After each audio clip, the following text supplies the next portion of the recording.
ಸಾಕ್ಷಾತ್ ಪರಂ ಬ್ರಹ್ಮ ತಸ್ಮೈ ಶ್ರೀ ಗುರವೇ ನಮಃ. ಅಜ್ಞಾನತಿಮಿರಾಂಧಸ್ಯ ಜ್ಞಾನಾಂಜನಶಲಾಕಯ ಚಕ್ಷುರುನ್ಮೀಲಿತಂ ಯೇನ ತಸ್ಮೈ ಶ್ರೀ ಗುರವೇ ನಮಃ. ಸೋದರ ಸೋದರಿಯರೇ, ಮಹಾಭಾರತದಲ್ಲಿ ಒಂದು ಘಟನೆ ಸಂಭವಿಸುತ್ತೆ. ಅದೇನಪ್ಪ ಅಂತ ಹೇಳಿದ್ರೆ, ಈ ಯಕ್ಷದ ಕೈಗೆ ಧರ್ಮರಾಯನ ಸಹೋದರೆಲ್ಲ ಆ ಕೊಳದಲ್ಲಿ ಸಿಕ್ಕಾಕೊಂಡು ಸತ್ತಿರ್ತಾರೆ. ಅಂತ ಸಂದರ್ಭದಲ್ಲಿ ಧರ್ಮರಾಯ ಕೊನೆಗೆ ಬರ್ತಾನೆ. ಕೊನೆಗೆ ಬಂದು ತಮ್ಮಂದರನ್ನ ಬಿಡಿಸ್ಕೊಂಡು ಹೋಗ್ಬೇಕು ಅಂತ ಹೇಳಿ ಆ ಯಕ್ಷನ್ ಕೇಳ್ತಾನೆ. ಆ ಯಕ್ಷ ಆಗ, ನಾನು ಕೆಲವು ಪ್ರಶ್ನೆ ಕೇಳ್ತೀನಿ, ಆ ಪ್ರಶ್ನೆಗೆ ಸರಿಯಾದ ಉತ್ತರ ಕೊಟ್ರೆ ಮಾತ್ರ ನಿಮ್ಮ ಸಹೋದರನ ಕಳಿಸ್ತೀನಿ ಅಂತ ಹೇಳ್ಬಿಟ್ಟು ಆತ ಹೇಳ್ತಾನೆ. ಆಗ್ಲಿ ಅಂತ ಹೇಳಿ ಆತ ಉತ್ತರ ಕೊಡೋದಕ್ಕೆ ಅನುವಾಗ್ತಾನೆ. ಆ ಯಕ್ಷ ಅನೇಕ ಪ್ರಶ್ನೆಗಳನ್ನ ಕೇಳ್ತಾನೆ. ಅವುಗಳಲ್ಲಿ ಒಂದು ಪ್ರಶ್ನೆ ಹೀಗೆ ಕೇಳ್ತಾನೆ ಯಕ್ಷ: ಜಗತ್ತಿನಲ್ಲಿ ಅತ್ಯಂತ ಆಶ್ಚರ್ಯಕರವಾಗಿರ್ತಕ್ಕಂತಹ ಸಂಗತಿ ಯಾವುದು ಅಂತ ಕೇಳಿದಾಗ ಅದಕ್ಕೆ ಧರ್ಮರಾಯ ಉತ್ತರ ಕೊಡ್ತಾನೆ: ಮನುಷ್ಯನ ಕಣ್ಮುಂದೆ ಅನೇಕ ಜನ ದಿವಸ ಸಾಯ್ತಾ ಇದ್ರು ಕೂಡ ಅವನು ಇನ್ನೂ ಬದುಕಿರ್ಬೇಕು ಅನ್ನೋ ಒಂದು ಆಸೆ ಇಟ್ಕೊಂಡಿದ್ದಾನಲ್ಲ, ಅದು ವಿಚಿತ್ರವಾಗಿರ್ತಕ್ಕಂಥದ್ದು, ಆಶ್ಚರ್ಯಕರವಾಗಿರ್ತಕ್ಕಂಥದ್ದು ಅಂತ ಹೇಳ್ತಾನೆ. ಯಾಕೆ ಮನುಷ್ಯ ಈ ರೀತಿಯಾಗಿ ಇನ್ನೂ ಬದುಕಬೇಕು ಅನ್ನೋದಕ್ಕೆ ಏನ್ ಕಾರಣ ಅಂತ ಹೇಳಿದ್ರೆ, ಅಲ್ಲಿ ಒಂದೆರಡು ಕಾರಣವನ್ನು ನಾವು ಹೇಳ್ಬೋದು. ಒಂದೇನಪ್ಪ ಅಂತ ಹೇಳಿದ್ರೆ, ತಾನು ಏನು ಸುಖವನ್ನು ಅನುಭವಿಸಿರ್ತಾನೆ ನನ್ನ ಹೆಂಡತಿ ಮಕ್ಕಳ ಜೊತೆಗೆ ಮತ್ತು ಈ ಆಸ್ತಿ ಇತ್ಯಾದಿ ಜೊತೆಗೆ, ಅದನ್ನೆಲ್ಲ ಬಿಟ್ಟು ಹೋಗ್ಬೇಕಲ್ಲಪ್ಪ ಅಂತಕ್ಕಂಥದ್ದು ಒಂದು ದುಃಖ. ಎರಡನೇದೇನು ಅಂತ ಹೇಳಿದ್ರೆ, ಸತ್ತು ಹೋದ್ಮೇಲೆ ಏನಾಗುತ್ತೋ ಏನೋ ನನಗೆ, ಆಮೇಲೆ ಯಾವ ನರಕಕ್ಕೆ ಹೋಗ್ತೀನೋ, ಎಷ್ಟು ಕಷ್ಟಪಡಬೇಕು ಅಂತಕ್ಕಂಥ ಒಂದು ಭಯ ಇದೆಯಲ್ಲ, ಅದು ಎರಡನೇದು. ಅದಕ್ಕೋಸ್ಕರವಾಗಿ ಮನುಷ್ಯ ಸಾಯೋದಕ್ಕೆ ಇಷ್ಟಪಡೋದೇ ಇಲ್ಲ. ಆದ್ರೆ ಸಾವು ಅಂತಕ್ಕಂಥದ್ದು ಏನು ಅನ್ನೋದು ಅವನಿಗೆ ಅರ್ಥವಾಗಿದ್ರೆ ಅವನು ಈ ರೀತಿಯಾಗಿ ಒಂದು ದುಃಖ ಅಥವಾ ಭಯವನ್ನ ಪಡೋದು ಬೇಕಾಗಿರ್ಲಿಲ್ಲ. ಆದ್ರಿಂದ ಮೊದಲು ನಾವು ಮರಣಾನಂತರದ ಒಂದು ಜೀವನ ಏನು ಅಂತಕ್ಕಂಥದ್ದನ್ನ ಅವನು ತಿಳ್ಕೊಂಡಿದ್ರೆ ಚೆನ್ನಾಗಿರ್ತದೆ. ಆದ್ರೆ ನಾವು ಈಗ ಅದೇ ವಿಷಯವಾಗಿ ತಿಳ್ಕೊಳ್ಳೋಣ. ಮರಣಾಂತರ ಜೀವನ ಹೇಗಿರ್ತದೆ ಅಂತಕ್ಕಂಥದ್ದನ್ನು ನಾವು ತಿಳ್ಕೋಣ. ಅದು ಇವತ್ತಿನ ವಿಷಯ. ಅದು ಮೊದಲು ಮರಣ ಅಂದ್ರೆ ಏನು ಅಂತ ನೋಡೋಣ. ಸಾವು ಅಥವಾ ಮರಣ ಅಂತ ಏನು ಹೇಳ್ತೀವಿ, ಅದು ಕೇವಲ ರೂಪದ ನಾಶ, ಸ್ಥೂಲ ದೇಹವನ್ನು ಹಿಂದೆ ಬಿಡ್ತಕ್ಕಂಥದ್ದು.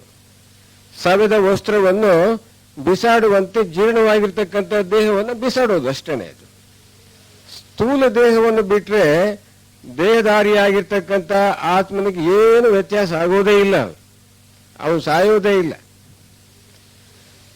ಇನ್ನೊಂದು ರೀತಿಯಲ್ಲಿ ಆ ಮರಣ ಅಂದ್ರೇನು ಅಂತ ಹೇಳಿ ಇಂಗ್ಲಿಷಲ್ಲಿ ಹೇಳಿದೆ: the meaning of death can be comprehended in the realm of consciousness, for death is a shift of the focus of consciousness, a veritable jump ಅಂತ ಹೇಳ್ತಾರೆ. ಮರಣ ಅಂತ ನಾವು ಕ್ರೋಢೀಕರಿಸಿ ಹೇಳೋದಾದ್ರೆ ಪ್ರಜ್ಞೆಯ ದೃಷ್ಟಿಯ ಸ್ಥಳಾಂತರ, ಅದು ವೈವಿಧ್ಯಮಯವಾಗಿರ್ತಕ್ಕಂತಹ ನೆಗತ. ಅದು ಆತ್ಮನ ಪ್ರಜ್ಞೆಯ ದೇಹಾಂತರ ಪ್ರಾಪ್ತಿ. ಅದು ಇದು ಹುಟ್ಟಿನಷ್ಟೇ ವಾಸ್ತವಿಕವಾಗಿರ್ತಕ್ಕಂಥದ್ದು. ಇದು ನಮ್ಮ ಸುತ್ತಲೂ ಆಗ್ತಿರ್ತಕ್ಕಂತಹ ಒಂದು ನೈಸರ್ಗಿಕ ಕ್ರಿಯೆ. ಇದು ಇದರ ಬಗ್ಗೆ ಕೃಷ್ಣ ಗೀತೆಯಲ್ಲಿ ಒಂದು ಮಾತು ಹೇಳಿದ್ದಾನೆ: ಜಾತಸ್ಯ ಹಿ ಧ್ರುವೋ ಮೃತ್ಯು ಅಂತ ಹೇಳ್ಬಿಟ್ಟು, ಹುಟ್ಟಿದವನು ಸಾಯಲೇಬೇಕು ಅಂತ ಹೇಳಿದ್ದಾನೆ. Life is a continuous entity, hence the atman has an immortal pilgrimage ಅಂತ ಹೇಳುತ್ತೆ. ಆತ್ಮನು ಶಾಶ್ವತ ಪ್ರಯಾಣಿಕ. ಅವನು ಭೂಮಿಯಲ್ಲಿ ಜೀವನ ದುಃಖಕ್ಕೆ ವಿರಾಮ ಕೊಡ್ತಕ್ಕಂತಹ ಒಂದು ಕ್ರಿಯೆ ಅದು ಮರಣ ಅಂತಕ್ಕಂಥದ್ದು. ಅದಕ್ಕೆ ಭಯಪಡ್ತಕ್ಕಂಥ ಅವಶ್ಯಕತೆನೂ ಇಲ್ಲ ಇಲ್ಲಿ. ಈ ನಿದ್ದೆಯು ತಾತ್ಕಾಲಿಕ ಮರಣ ಅಂತಕ್ಕಂಥದ್ದು ನಮಗೆ ಗೊತ್ತಿದೆ. ಆ ಸಮಯದಲ್ಲಿ ಉಂಟಾಗ್ತಕ್ಕಂತಹ ಕನಸಿನಲ್ಲಿ ಪ್ರಜ್ಞೆ ಸ್ಥೂಲ ಶರೀರವನ್ನು ಬಿಟ್ಟು ಕಾಮ ಶರೀರವನ್ನ ಅದು ಹೊಂದುತ್ತೆ. ಆ ಕಾಮ ಶರೀರದಲ್ಲಿ ಕೆಲಸ ಮಾಡುತ್ತೆ. Out of the body experience ಅಥವಾ ಕ್ಲಿನಿಕಲ್ ಡೆತ್ ನಲ್ಲಿ ಸ್ಥೂಲ ದೇಹದಿಂದ ಹೊರಗೆ ಹೋಗಿ ಅದು ಅನೇಕ ಅನುಭವಗಳನ್ನು ಪಡೆದು ಈ ಪುನಃ ಸ್ಥೂಲ ದೇಹಕ್ಕೆ ಆ ಕಾಮದೇಹ ಬಂದು ಸೇರುತ್ತೆ. ಡಾಕ್ಟರ್ ರೇಮಾಂಡ್ ಮೂಡಿ ಮತ್ತು ಡಾಕ್ಟರ್ ಕುಬ್ಲರ್ ರಾಸ್ ಇತ್ಯಾದಿಯವರು ಮರಣದ ಬಗ್ಗೆ ಅಧ್ಯಯನ ಮಾಡಿದ್ದಾರೆ. ಇವ್ರು ಏನು ಅಧ್ಯಯನ ಮಾಡಿದರೆ ನಮ್ಮ ಥಿಯಾಸಫಿಯ ಯೋಗಿಗಳ ಅನುಭವಕ್ಕೆ ಅತ್ಯಂತ ಸಮೀಪವಾಗಿರ್ತಕ್ಕಂತಹ ಒಂದು ಅಧ್ಯಯನವನ್ನ ಮಾಡಿದ್ದಾರೆ. ಮರಣಾಂತರ ಜೀವನದ ಜ್ಞಾನ ಮಾನವನಿಗೆ ಧೈರ್ಯ ಕೊಡ್ತದೆ. ಸಾವನ್ನು ಧೈರ್ಯದಿಂದ ಎದುರಿಸುವ ಒಂದು ಶಕ್ತಿಯನ್ನು ಕೊಡುತ್ತೆ. ಸಾವಿನ ನಂತರದ ಜೀವನಕ್ಕೆ ಸಜ್ಜುಗೊಳಿಸುತ್ತೆ. ಆತ್ಮನಿಗೆ ಸಾವಿಲ್ಲ, ಆತ್ಮ ಅಮರ ಅಂತಕ್ಕಂಥದ್ದನ್ನ ತಿಳಿಸುತ್ತೆ. ಮನುಷ್ಯ ಈ ಜೀವನದ ಉದ್ದೇಶ ಏನು ಅಂತಕ್ಕಂಥದ್ದನ್ನು ಕೂಡ ಇದರಿಂದ ಅರಿತಾನೆ. ಈಗ ಮರಣ ಹೇಗೆ ಸಂಭವಿಸುತ್ತೆ ಅಂತಕ್ಕಂಥದ್ದನ್ನ ನೋಡೋಣ. ಮೊದಲು ನಮ್ಮ ಸ್ಥೂಲ ದೇಹದ ರಚನೆ ನಾವು ಹಿಂದೆ ಏನು ತಿಳ್ಕೊಂಡಿದ್ದೀವಿ ಅದನ್ನ ಸ್ವಲ್ಪ ಜ್ಞಾಪಿಸ್ಕೊಂಡ್ರೆ, ಸ್ಥೂಲ ದೇಹದಲ್ಲಿ ಎರಡು ಭಾಗ ಇದೆ, ಎರಡು ಕೋಶಗಳಿದ್ದಾವೆ. ಒಂದನೇದು ಅನ್ನಮಯ ಕೋಶ, ಎರಡನೇದು ಪ್ರಾಣಮಯ ಕೋಶ. ಈ ಪ್ರಾಣಮಯ ಕೋಶ ಅಂತಕ್ಕಂಥದ್ದು ನಮ್ಮ ಕಣ್ಣಿಗೆ ಕಾಣಿಸೋದಿಲ್ಲ, ಅದೃಶ್ಯವಾಗಿರ್ತಕ್ಕಂತಹ ಒಂದು ಭಾಗ ಇದು. ಸೂರ್ಯನಿಂದ ಬರ್ತಕ್ಕಂತಹ ಪ್ರಾಣ ಶಕ್ತಿಯನ್ನ ಪಡೆದು ಸ್ಥೂಲ ದೇಹಕ್ಕೆ ಒದಗಿಸ್ತಕ್ಕಂಥದ್ದಾಗಿದೆ. ಅಲ್ಲದೆ ಸ್ಥೂಲ ದೇಹಕ್ಕೂ ಮತ್ತು ಕಾಮದೇಹಕ್ಕೂ ಒಂದು ಸಂಬಂಧವನ್ನ ಏರ್ಪಡಿಸ್ತಕ್ಕಂತಹ ಒಂದು ದೇಹ ಈ ಪ್ರಾಣದೇಹ ಅಂತಕ್ಕಂಥದ್ದು. ಜೀವನ ಮರಣ ಕಾಲದಲ್ಲಿ ಪ್ರಾಣಮಯ ಕೋಶವನ್ನ ತನ್ನ ಜೊತೆಯಲ್ಲಿ ಸೆಳೆದುಕೊಂಡು ಹೋಗ್ತಾನೆ, ಆದ್ರೆ ಅನ್ನಮಯ ಕೋಶವನ್ನ ಬಿಟ್ಟು ಹೋಗ್ತಾನೆ ಇಲ್ಲಿ. ಆಗ ಜೀವನಿಗೆ ಪ್ರಜ್ಞೆ ಇರೋದೇ ಇಲ್ಲ. ಬಿಟ್ಟು ಹೋಗುವುದು ಕೆಲವು ಗಂಟೆಗಳಾಗ್ಬೋದು, ಅಥವಾ ಕೆಲವು ದಿನಗಳಾಗ್ಬೋದು, ಅಥವಾ ಕೆಲವು ತಿಂಗಳಾಗ್ಬೋದು, ಇನ್ನು ವರ್ಷಗಟ್ಟಲೆ ಬೇಕಾದ್ರೂ ಆಗ್ಬೋದು ಆ ಒಂದು ದೇಹವನ್ನ ಬಿಟ್ಟು ಹೋಗ್ಬೇಕಾದ್ರೆ. ಪ್ರಾಣಮಯ ಕೋಶವನ್ನ ಬಿಡದವರು ದೊಡ್ಡ ಇಕ್ಕಟ್ಟಿನಲ್ಲಿ ಸಿಕ್ಕಾಕೊಳ್ತಾರೆ. ಅವರು ಕೆಲವರು ಬಹಳ ಆಸೆ ಇರ್ತಕ್ಕಂಥವ್ರು ಪ್ರಾಣಮಯ ಕೋಶವನ್ನ ಬಿಡೋದೇ ಇಲ್ಲ. ಅವರು ಈ ಅನ್ನಮಯ ಕೋಶವನ್ನ ಬಿಟ್ಟು ಹೋಗಿರ್ತಾರೆ, ಆದ್ರೆ ಪ್ರಾಣಮಯ ಕೋಶನ ಬಿಟ್ಟು ಹೋಗಿರೋದಿಲ್ಲ, ಅವರು ಬಿಡೋದಿಲ್ಲ. ಅವರು ಅಂಥವ್ರು ಬಹಳ ಇಕ್ಕಟ್ಟಿಗೆ ಸಿಕ್ಕಾಕೊಳ್ತಾರೆ. ಅವರು ಬಹಳ ತೊಂದರೆ ಅನುಭವಿಸ್ಬೇಕಾಗುತ್ತೆ. ಅವರು ಆ ಕಡೆ ಈ ಸ್ಥೂಲ ದೇಹನೂ ಇಲ್ಲ, ಈ ಕಡೆ ಈ ಸೂಕ್ಷ್ಮ ದೇಹಗಳು ಅಥವಾ ಕಾಮದೇಹನೂ ಕೂಡ ಇಲ್ಲ. ಅವೆರಡರ ನಡುವೆ ಒಂದು ಅಂತರ್ಪಿಶಾಚಿಯಾಗಿ ಅವನು ವರ್ತಿಸಬೇಕಾಗುತ್ತೆ, ಬಹಳ ದುಃಖವನ್ನ ಅನುಭವಿಸಬೇಕಾಗುತ್ತೆ. ಈ ಎರಡೂ ಲೋಕಗಳ ಮಧ್ಯೆ ಬಹಳ ದಟ್ಟವಾಗಿರ್ತಕ್ಕಂತಹ ಮಂಜಿನ ಮಧ್ಯದಲ್ಲಿ ಇರುವಂತೆ ಹೊರಗಡೆ ಇರ್ತಕ್ಕಂತಹ ಯಾವ ವಸ್ತು ಸ್ಪಷ್ಟವಾಗಿ ಕಾಣಿಸೋದಿಲ್ಲ. ಅವನಿಗೆ ಭಯವನ್ನು ಹುಟ್ಟಿಸ್ತಕ್ಕಂತಹ ಒಂದು ದೊಡ್ಡ ಆಕಾರವಾಗಿ ಕಾಣಿಸ್ತವೆ ವಸ್ತುಗಳು. ಅವನಿಗೆ ಸಣ್ಣದಾಗಿರ್ತಕ್ಕಂಥ ವಸ್ತುಗಳು ಬಹಳ ದೊಡ್ಡದಾಗಿ ಕಾಣಿಸ್ತವೆ.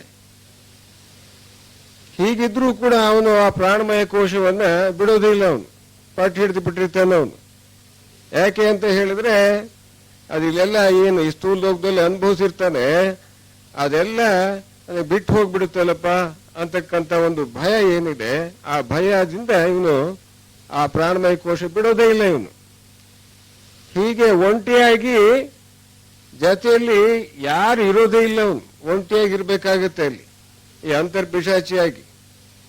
ಈ ಕಡೆ ಸ್ಥೂಲ ದೇಹನೂ ಇರಲ್ಲ ಅವನಿಗೆ, ಆ ಕಡೆ ಕಾಮದೇಹನೂ ಇರೋದಿಲ್ಲ ಅಲ್ಲಿ. ಇಂಥ ಸಂದರ್ಭದಲ್ಲಿ ಅಂಥವ್ರು ಏನ್ ಮಾಡ್ತಾರಪ್ಪ ಅಂತ ಹೇಳಿದ್ರೆ ಬೇರೆಯವರ ಸ್ಥೂಲ ದೇಹಗಳನ್ನ ಪ್ರವೇಶಿಸಲು ಪ್ರಯತ್ನ ಪಡ್ತಾರೆ ಅವರು. ಆ ಪ್ರಯತ್ನದಲ್ಲಿ ಜಯಶೀಲರು ಆಗ್ತಾರೆ, ಕೆಲವರು ಆಗ್ಬೋದು, ಕೆಲವರು ಆಗದೆ ಇರ್ಬೋದು. ಆದರೆ ಎಲ್ಲರ ದೇಹಗಳನ್ನ ಪ್ರವೇಶಿಸಲು ಸಾಧ್ಯ ಆಗೋದಿಲ್ಲ. ಅಲ್ಲಿ ಕೆಲವ್ರ ದೇಹಗಳನ್ನು ಮಾತ್ರ ಪ್ರವೇಶಿಸಲು ಸಾಧ್ಯವಾಗ್ತದೆ. ಈ ಉದಾಹರಣೆಗೆ ಒಂದು ಸಣ್ಣ ಮಗು ದೇಹವನ್ನು ಪ್ರವೇಶಿಸಬಹುದು, ಅಥವಾ ಪ್ರಾಣಿಯ ದೇಹವನ್ನು ಪ್ರವೇಶಿಸಬಹುದು, ಅಥವಾ ಅನಾರೋಗ್ಯವಂತರ ದೇಹವನ್ನು ಬೇಕಾದ್ರೂ ಪ್ರವೇಶಿಸ್ತಾರೆ. ಇಲ್ಲಿ ಈ ಅನ್ನಮಯ ಕೋಶಕ್ಕೂ ಮತ್ತು ಪ್ರಾಣಮಯ ಕೋಶಕ್ಕೂ ಒಂದು ಮಧ್ಯೆ ಸ್ವಲ್ಪ ಏನು ಲೂಸ್ ಆಗಿರ್ತದೆ, ಅಲ್ಲಿ ಸಡಿಲವಾಗಿ ಇದ್ರೆ ಅಂತಹ ಒಂದು ದೇಹಗಳನ್ನು ಇವರು ಪ್ರವೇಶಿಸಲು ಸಾಧ್ಯವಾಗ್ತದೆ. ಹುಟ್ಟು ಸಾವುಗಳ ವಿಷಯವನ್ನ ತಿಳಿದವನು ಈ ರೀತಿ ತಿಳಿಗೇಡಿತನ ಮಾಡೋದಿಲ್ಲ, ಇಕ್ಕಟ್ಟಿಗೆ ಅವನು ಸಿಕ್ಕ ಹಾಕೊಳ್ಳೋದೇ ಇಲ್ಲ. ಇವು ಇಂಥವ್ರನ್ನೇ ನಾವು ಪಿಶಾಚಿಗಳು ಅಥವಾ ದೆವ್ವಗಳು ಅಂತ ಹೇಳ್ತೀವಲ್ಲ, ಇವರು ಈ ಜೀವಂತವಾಗಿರ್ತಕ್ಕಂಥ ಜನರಿಗೆ ಕೆಲವು ವೇಳೆ ಕಾಣಿಸ್ಕೊಳ್ತಾರೆ, ಕಾಣಿಸ್ಕೊಂಡು ಭಯ ಭೀತಿ ಹುಟ್ಟಿಸ್ತಾರೆ. ಇವರು ತಮ್ಮ ನೀಚವಾಗಿರ್ತಕ್ಕಂತಹ ಆಸೆಗಳೇನಿರ್ತವೆ ಅವುಗಳನ್ನ ಈಡೇರಿಸ್ಕೊಳ್ಳೋದಕ್ಕೆ ಪ್ರಯತ್ನ ಪಡ್ತಾರೆ. ಉದಾಹರಣೆಗೆ ಕಾಮಲಾಲಸೆ, ಹೆಂಡ ಕುಡಿಯೋ ಚಟ, ಇನ್ನೊಬ್ಬರ ಮೇಲೆ ಏನ ದ್ವೇಷ ಇದ್ರೆ ಆ ದ್ವೇಷವನ್ನ ಅವನು ಈಡೇರಿಸ್ಕೊಳ್ಬೇಕು ಅಂತ ಹೇಳಿಬಿಟ್ಟು ಏನ್ ಮಾಡ್ತಾನೆ, ಇನ್ನೊಬ್ಬರ ದೇಹವನ್ನ ಪ್ರವೇಶಿಸೋದಕ್ಕೆ ಪ್ರಯತ್ನ ಪಡ್ತಾರೆ. ಆದ್ರಿಂದ ಅನ್ನಮಯ ಕೋಶದ ಜೊತೆಗೆ ಈ ಪ್ರಾಣಮಯ ಕೋಶವನ್ನ ನಾಶ ಮಾಡಿದ್ರೆ ಇದರಿಂದ ಅವನಿಗೂ ಒಳ್ಳೇದಾಗ್ತದೆ ಮತ್ತು ಇಲ್ಲಿ ಜೀವಂತವಾಗಿರ್ತಕ್ಕಂಥ ಜನಗಳಿಗೂ ಕೂಡ ತೊಂದರೆ ಕೊಡೋದನ್ನ ತಪ್ಪಿಸ್ಬೋದು. ಅದಕ್ಕೆ ಶವವನ್ನ ಸುಡುವ ಸಲಹೆಯನ್ನ ಕೊಟ್ಟಿದ್ದಾರೆ. ಹೂಣಬಾರದು ಶವವನ್ನ. ಹೂಣಿದ್ರೆ ಅವನು ತಿರ್ಗಾ ಅಲ್ಲಿ ಪ್ರಾಣಮಯ ಕೋಶವನ್ನು ಹಂಗೆ ಗಟ್ಟಿಯಾಗಿ ಇಟ್ಕೊಂಡು ಇನ್ನೊಬ್ಬರಿಗೆ ತೊಂದರೆ ಕೊಡ್ತಾನೆ, ಭಯ ಹುಟ್ಟಿಸ್ತಾನೆ ಅವನು. ಅದನ್ನ ಸುಡಬೇಕು. ಅದು ಈಗ ಅದರಿಂದ ಸುಡೋದ್ರಿಂದ ಏನ್ ಪ್ರಯೋಜನಗಳಾಗ್ತವೆ ಅಂತಕ್ಕಂಥದ್ದನ್ನು ನಾವು ನೋಡಿದ್ರೆ, ಮೊದಲನೇದಾಗಿ ಅದು ಸುಟ್ರೆ ಬೇರೆಯವರಿಗೆ ರೋಗ ರುಜಿನ ಅಂಟ್ಕೊಳ್ಳೋದಿಲ್ಲ. ಎರಡನೇದೇನಪ್ಪ ಅಂತ ಹೇಳಿದ್ರೆ, ದೇಹವನ್ನು ಹೂಳಿದ್ರೆ ಏನಾಗುತ್ತೆ, ಈ ಪ್ರಾಣಮಯ ಕೋಶ ಅಲ್ಲಿ ಏನು ದೇಹ ಹೂಳಿರುತ್ತೆ, ಅಲ್ಲಿ ಈ ಅನ್ನಮಯ ಕೋಶ ಅಲ್ಲಿ ಭೂಮಿಯಲ್ಲಿ ಏನು ಹೂಳಲ್ಪಟ್ಟಿರುತ್ತೆ ಅದರ ಸುತ್ತ ತಿರುಗಾಡ್ತಾ ಇರುತ್ತೆ. ಅದು ಅದಕ್ಕೆ ದೆವ್ವ ಪಿಶಾಚಿ ಅಂತ ಹೇಳ್ತೀವಲ್ಲ, ಆ ರೀತಿ ಇದೆ. ಇದು ಪೀಡಿಸ್ತಾ ಇರ್ತದೆ ಜನಗಳನ್ನ. ಸುಟ್ರೆ ಅದು ಹೊರಟೋಗುತ್ತೆ. ಮೂರನೇದಾಗಿ ಮಾಟಗಾರರು ಈ ಒಂದು ಪ್ರಾಣಮಯ ಕೋಶ ಇರ್ತಕ್ಕಂತಹ ಜೀವಿಯನ್ನ ಉಪಯೋಗಿಸ್ಕೊಳ್ತಾರೆ. ಅವ್ರಿಗೆ ಏನ್ ಬೇಕೋ ಆ ಕೆಲಸ ಮಾಡಿಸ್ಕೊಂಡ್ಬಿಡ್ತಾರೆ.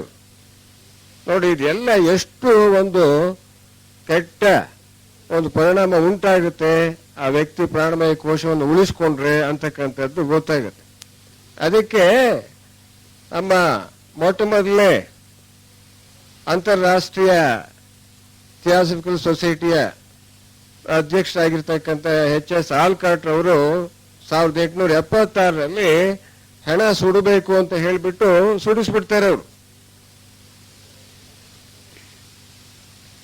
ಈಗ ಈ ಭಯ ಹುಟ್ಟಿಸ್ತಕ್ಕಂತಹ ಕೆಲವು ಜೀವಂತ ಉದಾಹರಣೆಗಳು ಸ್ವಲ್ಪ ನಮಗೆ ಗೊತ್ತಿದೆ, ಅದನ್ನು ನಾವು ತಿಳ್ಕೊಳ್ಳೋಣ. ಅದರಲ್ಲಿ ಮೊದಲನೇದಾಗಿ ಈಗ 2 ತಿಂಗಳ ಕೆಳಗೆ ಚಿತ್ರದುರ್ಗದ ಸಂತೆ ಹೊಂಡದಲ್ಲಿ ಒಂದು ಬಸ್ಸಿನ ಜನದಷ್ಟು ಮುಳುಗಿ ಹೋಗ್ಬಿಟ್ರು. ಆ ಸಂತೆ ಹೊಂಡದಲ್ಲಿ ತುಂಬಾ ನೀರಿದ್ವು, ಮುಳುಗಿ ಹೋಗ್ಬಿಟ್ರು. ಮುಳುಗೋಗಿ ಎಲ್ಲ ಸತ್ತೋಗ್ಬಿಟ್ರು ಅವರು. ಸುಮಾರು 65 ಜನ ಸತ್ತೋಗ್ಬಿಟ್ರು. ಆಮೇಲೆ ಕೆಲವು ದಿವಸ ಆದ್ಮೇಲೆ ಬಸ್ ಅನ್ನ ಹೊರ ತೆಗೆದ್ರು, ಅದನ್ನ ಹೊರಕ್ಕೆ. ಈಗಲೂ ಕೂಡ ಅನೇಕ 2 ತಿಂಗಳು ಆಯ್ತಲ್ಲ, 2 ತಿಂಗಳು ಆದ್ರೂ ಕೂಡ ಬಸ್ ಅನ್ನು ಹೊರಗೆ ತೆಗೆದಾಗ ಆ ಬಸ್ನಾಗೆ ಇಲ್ಲಿ ಓ ಅಂತಕ್ಕಂಥ ಒಂದು ಶಬ್ದ ಕೇಳಿ ಬರ್ತಾ ಇದೆ. ಈ ಚಿತ್ರದುರ್ಗ ಜನ ಬಹಳ ಭಯಪೀಡಿತರಾಗಿದ್ದಾರೆ.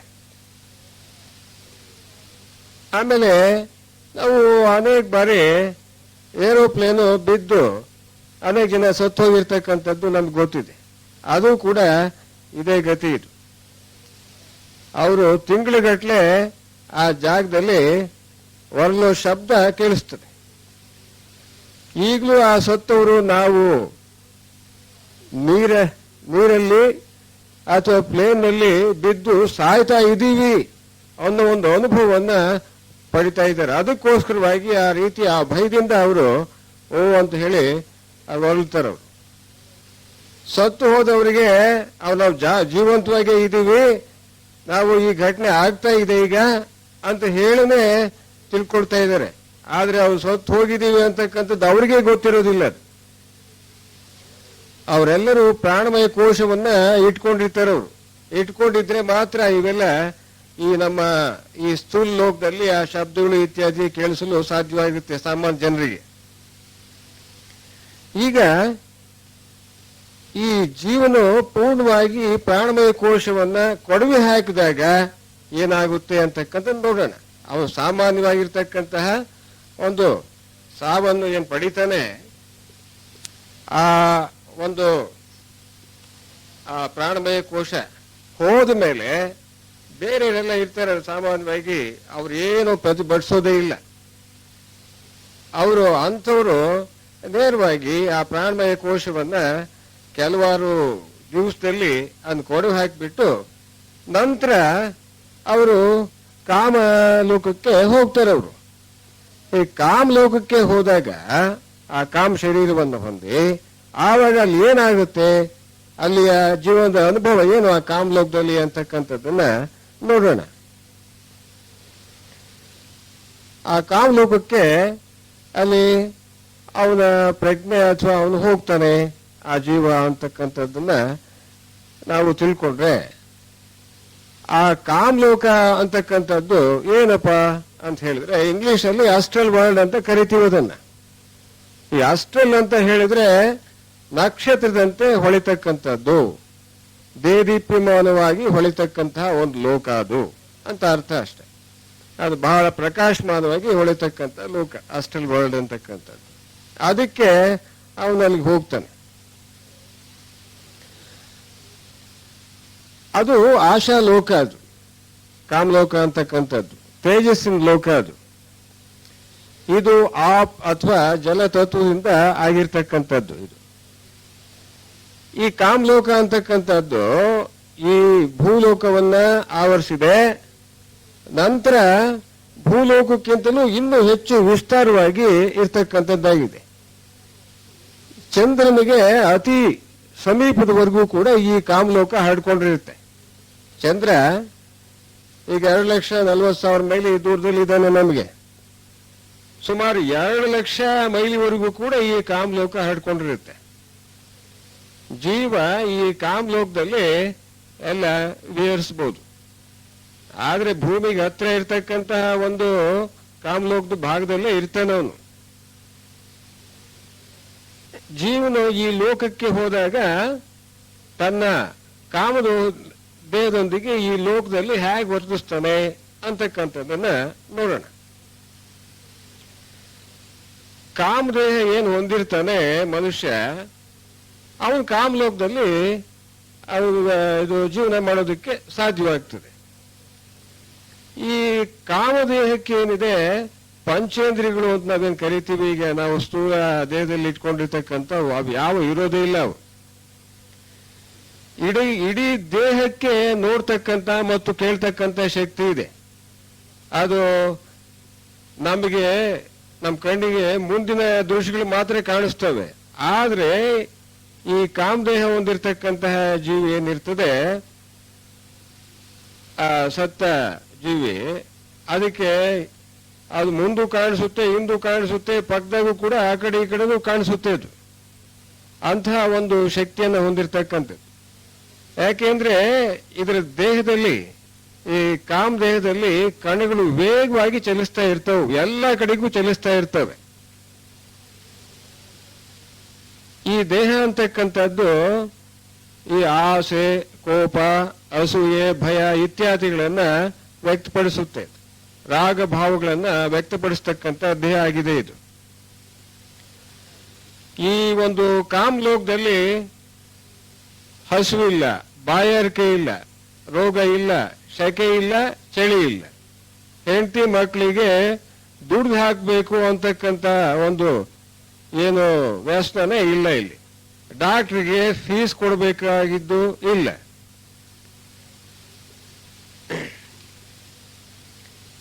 ಈ ಗುಪ್ತ ಸಹಾಯಕರು ಅಂತಕ್ಕಂಥವ್ರು ಇರ್ತಾರೆ. ಈಗ ಮನುಷ್ಯ ಸತ್ ಮೇಲೆ ಕಾಮ್ಲೋಕಕ್ಕೆ ಹೋಗ್ಬಿಟ್ರೆ ಬಹಳ ಭಯ ಪಟ್ಬಿಡ್ತಾನೆ. ಯಾಕೆ ಅಂತಂದ್ರೆ ಅದ್ರ ವಿಚಾರನೇ ಗೊತ್ತಿರೋದಿಲ್ಲ. ಏನೇನೋ ಅದ್ಭುತಗಳು ನಡೀತಾ ಇರ್ತವೆ. ಎಂತೆಂಥವು ವಿಕಾರ ರೂಪದಲ್ಲಿರ್ತಕ್ಕಂತಹ ಒಂದು ಜೀವಿಗಳು ಅವನ ಕಣ್ಣಿಗೆ ಕಾಣಿಸ್ತಾ ಇರ್ತವೆ. ಆವಾಗ ಹೆದರ್ಕೊಂಡ್ಬಿಡ್ತಾನೆ ಅವನು. ಅಂತಹ ಸಂದರ್ಭದಲ್ಲಿ ಮಹನೀಯರು ಇರ್ತಾರೆ. ಈಗ ನಮ್ಮ ಥಿಯಾಸಫಿಸ್ಟ್ ಏನಿರ್ತಾರೆ, ಅವರು ಏನು ಸತ್ತು ಹೋಗಿರ್ತಾರೆ, ಅಥವಾ ಗುರುಗಳ ಶಿಷ್ಯರು ಏನಿರ್ತಾರೆ, ಅವರೆಲ್ಲ ಇರ್ತಾರಲ್ಲಿ.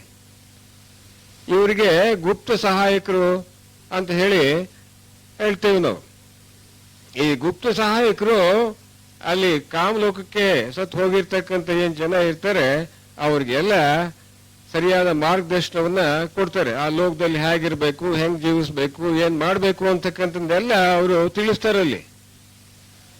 ಒಂದ್ಸತಿ ಯೋಗಿ ಲೈಟ್ಬೀಟ್ರವರು ತಮ್ಮ ಯೋಗ ದೃಷ್ಟಿಯಿಂದ ಕಾಮಲೋಕದ ಒಂದು ಜೀವನವನ್ನ ನೋಡ್ತಾ ಇದ್ರು. ಅಂತ ಸಂದರ್ಭದಲ್ಲಿ ಒಂದು ಏನು ಸತ್ತೋಗಿರ್ತಕ್ಕಂಥ ಅಜ್ಜಿ ಅಲ್ಲಿ ಎಲ್ಲ ಲೋಕದಲ್ಲಿ ಇದ್ಕೊಂಡು, ಏನಪ್ಪಾ ಇದು ಹಿಂಗಿದೆ, ಏನೇನೋ ನನಗೆ ಕಾಣಿಸ್ತಾ ಇದಾವಲ್ಲ, ನಾನು ಎಲ್ಲಿಗೆ ಬಂದಿದ್ದೀನಿ ಏನು ಅಂತ ಹೇಳ್ಬಿಟ್ಟು ಬಹಳ ಭಯ ಪಡ್ತಾ ಇತ್ತು ಅಜ್ಜಿ. ಆ ಭಯ ಪಡೋದನ್ನ ಇವ್ರು ನೋಡಿದ್ರು. ನೋಡಿ ನಂತರ ಆಕೆಗೆ ಒಂದು ಸರಿಯಾದ ಮಾರ್ಗದರ್ಶನ ಕೊಟ್ಟಿವ್ರು. ನಂತರ ಈಗ ಕಾಮಲೋಕದಲ್ಲಿ 7 ಉಪಲೋಕಗಳಿದಾವೆ. ಆ ಪ್ರತಿಯೊಂದು ಉಪಲೋಕದಲ್ಲೂ ಕೂಡ ಒಂದೊಂದು ರೀತಿ ಅನುಭವ ಆಗ್ತದೆ. ಏನು ಅನುಭವಗಳು ಆಗ್ತವೆ ಈ ಒಂದು ಕಾಮಲೋಕದಲ್ಲಿ ಅಂತಕ್ಕಂಥದ್ದನ್ನ ನಾವು ತಿಳ್ಕೊಳ್ಳೋಣ. ಮೊದಲನೇದಾಗಿ ನಾವು ಈ ಕಾಮಲೋಕದಲ್ಲಿ ಏನು 7 ಉಪಲೋಕಗಳಿದಾವೆ, ಅವುಗಳಲ್ಲಿ ನಾವು ಕೆಳಗಿಂದ ತಗೊಳ್ಳೋಣ. ಅದು 7ನೇ ಉಪಲೋಕದಲ್ಲಿ ಏನು ಅನುಭವ ಆಗುತ್ತೆ ಸತ್ ಜೀವಿಗೆ ಅಂತಕ್ಕಂಥದ್ದನ್ನು ನೋಡಿದ್ರೆ, ಆ 7ನೇ ಉಪಲೋಕ ಅಂತಕ್ಕಂಥದ್ದು ಭೂಮಿ ಮಟ್ಟಕ್ಕಿಂತ ಕೆಳಗಡೆ ಇರ್ತಕ್ಕಂಥದ್ದು. ಅಂದ್ರೆ ಭೂಮಿ ಒಳಗಡೆ ಎಲ್ಲ ಸೇರ್ಕೊಂಡ್ಬಿಟ್ಟಿದೆ. ಅದು ಸೂರ್ಯನ ಬೆಳಕು ಅದಕ್ಕೆ ಬೀಳೋದೇ ಇಲ್ಲ, ಮತ್ ಬಹಳ ಕತ್ಲಿರುತ್ತೆ ಅಲ್ಲಿ. ಅದು 7ನೇ ಉಪಲೋಕ. ಅದು ಯಾರು ನೀಚರು ಇರ್ತಾರೋ, ಬಹಳ ನೀಚರಾಗಿರ್ತಕ್ಕಂಥವ್ರು, ಅವರೆಲ್ಲ ಈ ಒಂದು 7ನೇ ಉಪಲೋಕಕ್ಕೆ, ಒಂದು ಕತ್ಲ ಲೋಕಕ್ಕೆ ಬರ್ತಾರೆ. ಈಗ ರೌರವ ನರಕ ಅಥವಾ ಅವೀಚಿ ಇತ್ಯಾದಿ ನರಕಗಳೇನಿದ್ದಾವೆ, ಆ ನರಕವನ್ನ ಇಲ್ಲಿ ಅನುಭವಿಸ್ತಾರೆ. ಅಲ್ಲಿ ನರಕ ಅಂತ ಹೇಳಿದ್ರೆ ಅಲ್ಲಿ ಯಮ ಇಲ್ಲ, ನಿಯಮ ಇದೆ, ಪ್ರಕೃತಿ ನಿಯಮ ಇದೆ. ಇದು ಭೂಮಟ್ಟಕ್ಕಿಂತ ಬಹಳ ಕೆಳಗಡೆ ಇರೋದು, ಕತ್ಲಾಗಿರೋದ್ರಿಂದ ಅಲ್ಲಿ ಹೋಗಿರ್ತಕ್ಕಂಥ ಏನು ಜೀವಿಗಳಿದ್ದಾರೆ, ಈ ನೀಚ ಮನುಷ್ಯರು ಅವರಿಗೆ ಯಾವ ವಸ್ತು ಕಾಣಿಸೋದೇ ಇಲ್ಲ. ಅದೇ ಇವರಂತವ್ರು ಏನು ನೀಚರಿರ್ತಾರೆ, ಅವರ ಮಾತ್ರ ಅವರ ದೇಹಗಳು ಅಥವಾ ಆ ವಸ್ತುಗಳು ಮಾತ್ರ ಸ್ವಲ್ಪ ಅಲ್ಲಿ ಕಾಣಿಸ್ಬೋದೇ ವಿನಃ ಇನ್ನೇನು ಕಾಣಿಸೋದೇ ಇಲ್ಲ ಅವರು. ಈಗ ಒಬ್ಬ ವ್ಯಕ್ತಿಗೆ ಅವನೇನು ತಪ್ಪು ಮಾಡಿರ್ತಾನೆ, ಅವನಿಗೆ ಜೈಲಾಗಿ ಏನ್ ಮಾಡ್ತಾರೆ, ಒಂದು ಶೆಲ್ ಅಂತ ಇರುತ್ತೆ. ಅದು ಅಲ್ಲಿ ಪೂರ್ತಿಯಾಗಿ ಕತ್ಲು ಕೋಣೆ. ಅದು ಆ ಕತ್ಲು ಕೋಣೆಯಲ್ಲಿ ಅವನು ಬಿಟ್ಟುಬಿಟ್ರೆ, ಅನೇಕ ವರ್ಷಗಳ ಕಾಲ ಅವನು ಇಟ್ಬಿಟ್ರೆ ಅಲ್ಲಿ ಏನ್ ಗತಿ ಆಗುತ್ತೆ? ಅಂತಹ ಒಂದು ಸ್ಥಿತಿಯನ್ನ ಅವನು ಅಲ್ಲಿ ಆ ಕತ್ಲು ಕೋಣೆಯಲ್ಲಿ ಏನು ಅನುಭವಿಸ್ತಾನೆ, ಆ ಒಂದು ಸ್ಥಿತಿ ಉಂಟಾಗುತ್ತೆ ಈ ಒಂದು 7ನೇ ಉಪಲೋಕಕ್ಕೆ ಬಂದ ವ್ಯಕ್ತಿಗಳಿಗೆ. ಅವನ ಮನೋವ್ಯಾಪಾರ ಮತ್ತು ಕಾಮಭಾವಗಳು ಪೂರ್ತಿಯಾಗಿ ಸ್ತಬ್ಧವಾಗಿರ್ತವೆ. ಇಲ್ಲಿ ಈ ನರಕಗಳಲ್ಲಿ ಅವಿಚಿ ಅಂತಕ್ಕಂಥ ಏನ್ ನರಕ ಇದೆ, ಆ ನರಕದ ಒಂದು ಅನುಭವವನ್ನ ಇಲ್ಲಿ ಪಡಿತಾನೆ.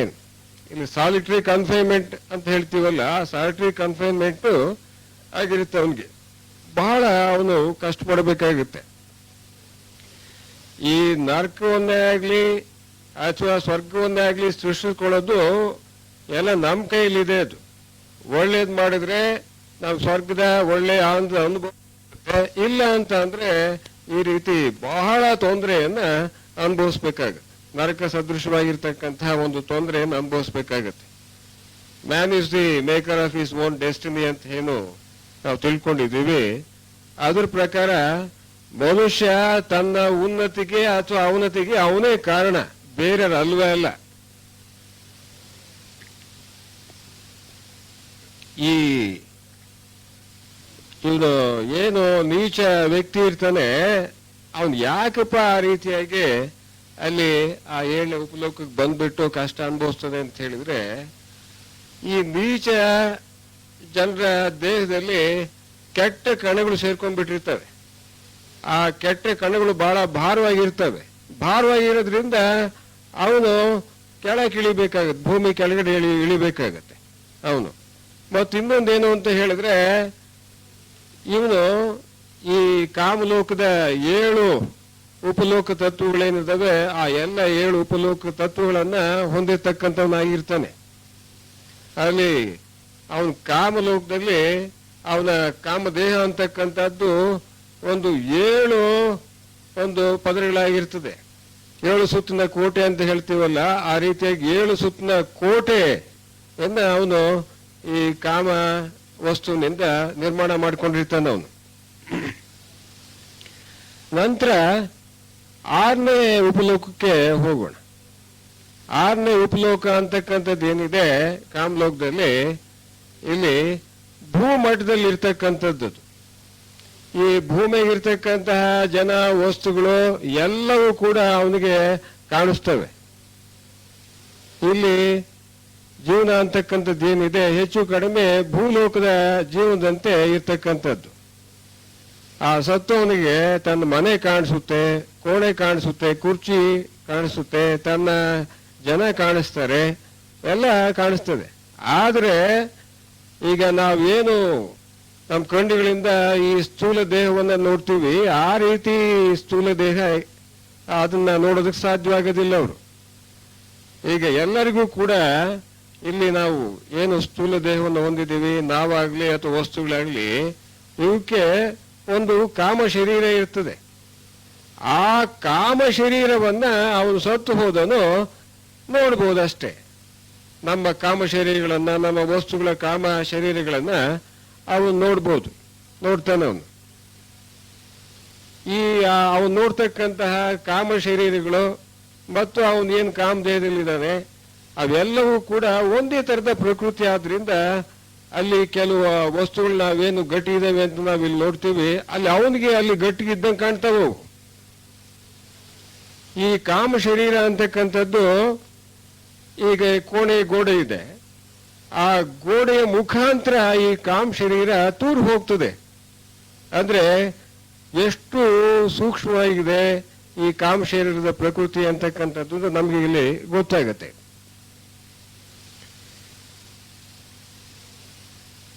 ನಿದ್ರೆ ಮಾಡ್ತಕ್ಕಂಥವನು ಸ್ಥೂಲ ದೇಹ ಬಿಟ್ಟು ಅವನ ಪ್ರಜ್ಞೆ ಎಲ್ಲಿ ಹೋಗುತ್ತಪ್ಪ ಅಂತ ಹೇಳಿದ್ರೆ ಕಾಮದೇಹದಲ್ಲಿ ವಿಹರಿಸ್ತಾ ಇರ್ತದೆ ಅವನ ಪ್ರಜ್ಞೆ ಅಂತಕ್ಕಂಥದ್ದು.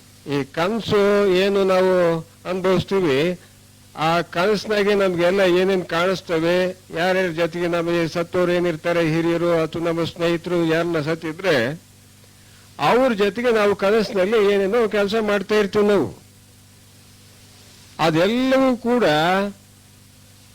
ನಮ್ಮ ಈ ಕಾಮದೇಹ ಅಂತಕ್ಕಂಥದ್ದು ಅವರು ಏನ್ ಕಾಮದೇಹದಲ್ಲಿ ಇರ್ತಾರೆ ಸತ್ ಮೇಲೆ ಅವ್ರ ಜೊತೆಗೆ ಕಾಮ್ ಲೋಕದಲ್ಲಿ ಅದು ವಿಹರಿಸ್ತಾ ಇರ್ತದೆ.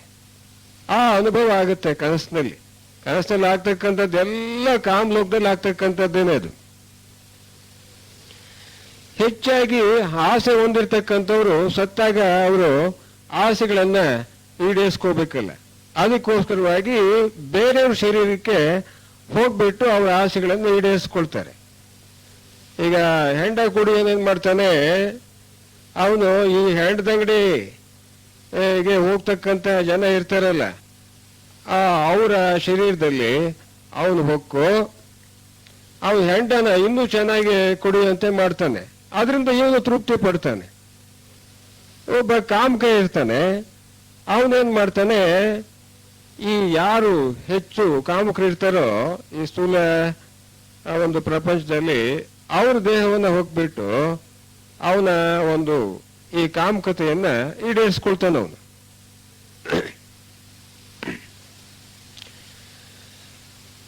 ಈಗ ಅವನಿಗೆ ಎಂತ ಅನುಭವ ಆಗುತ್ತಪ್ಪ ಅಂತ ಹೇಳಿದ್ರೆ, ಈಗ ಎಂಡ ಕುಡಿಯೋನ್ಗೆ ಅಲ್ಲಿ ಎಂಡ ಇಲ್ವಲ್ಲ ಈ ಕಾಮಲೋಕದಲ್ಲಿ, ಅದಕ್ಕೆ ಅವನು ಆ ಸಂದರ್ಭದಲ್ಲಿ ಅವನಿಗೆ ಈ ಕಾದ ಸೀಸನ ಅವನ ಗಂಟಲ್ಲಿ ಉಳಿದಂಗೆ ಆಗ್ಬಿಡುತ್ತೆ, ಅಷ್ಟೊಂದು ವೇದನೆ ಆಗ್ತದೆ. ಆಮೇಲೆ ಸ್ತ್ರೀ ಲಂಪಟಿಗೆ ಅವನಿಗೆ ಅಲ್ಲಿ ಬೇರೆ ಯಾರು ಸಿಕ್ಕೋದಿಲ್ವಲ್ಲ, ಅದಕ್ಕೋಸ್ಕರವಾಗಿ ಅಲ್ಲಿ ಏನ್ ಮಾಡ್ತಾನೆ, ಆ ಒಂದು ಕಾಮ ಅವನ ಉದ್ರೇಕವಾದಾಗ ಅವನಿಗೆ ಆ ಕಾದ ಕಬ್ಬಿಣದ ಕಂಬವನ್ನ ತಪ್ಪಿಕೊಂಡಂಗಾಗತ್ತೆ ಅವನಿಗೆ. ನಂತರ ಈಗ 5 ಮತ್ತು 4ನೇ ಉಪಲೋಕಗಳಲ್ಲಿ ಏನು ಅನುಭವ ಉಂಟಾಗುತ್ತೆ ಅಂತಕ್ಕಂಥದ್ದು ನೋಡೋಣ. ಇಲ್ಲಿರ್ತಕ್ಕಂಥವ್ರು ಭೂಲೋಕದ ವಸ್ತುಗಳನ್ನ ಸರಿಯಾಗಿ ನೋಡೋಕ್ ಸಾಧ್ಯ.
ಭೂಮಿಯಲ್ಲಿ ಇರ್ತಕ್ಕಂತಹ ವಸ್ತುಗಳು ಎಲ್ಲ ಅಲ್ಲಿ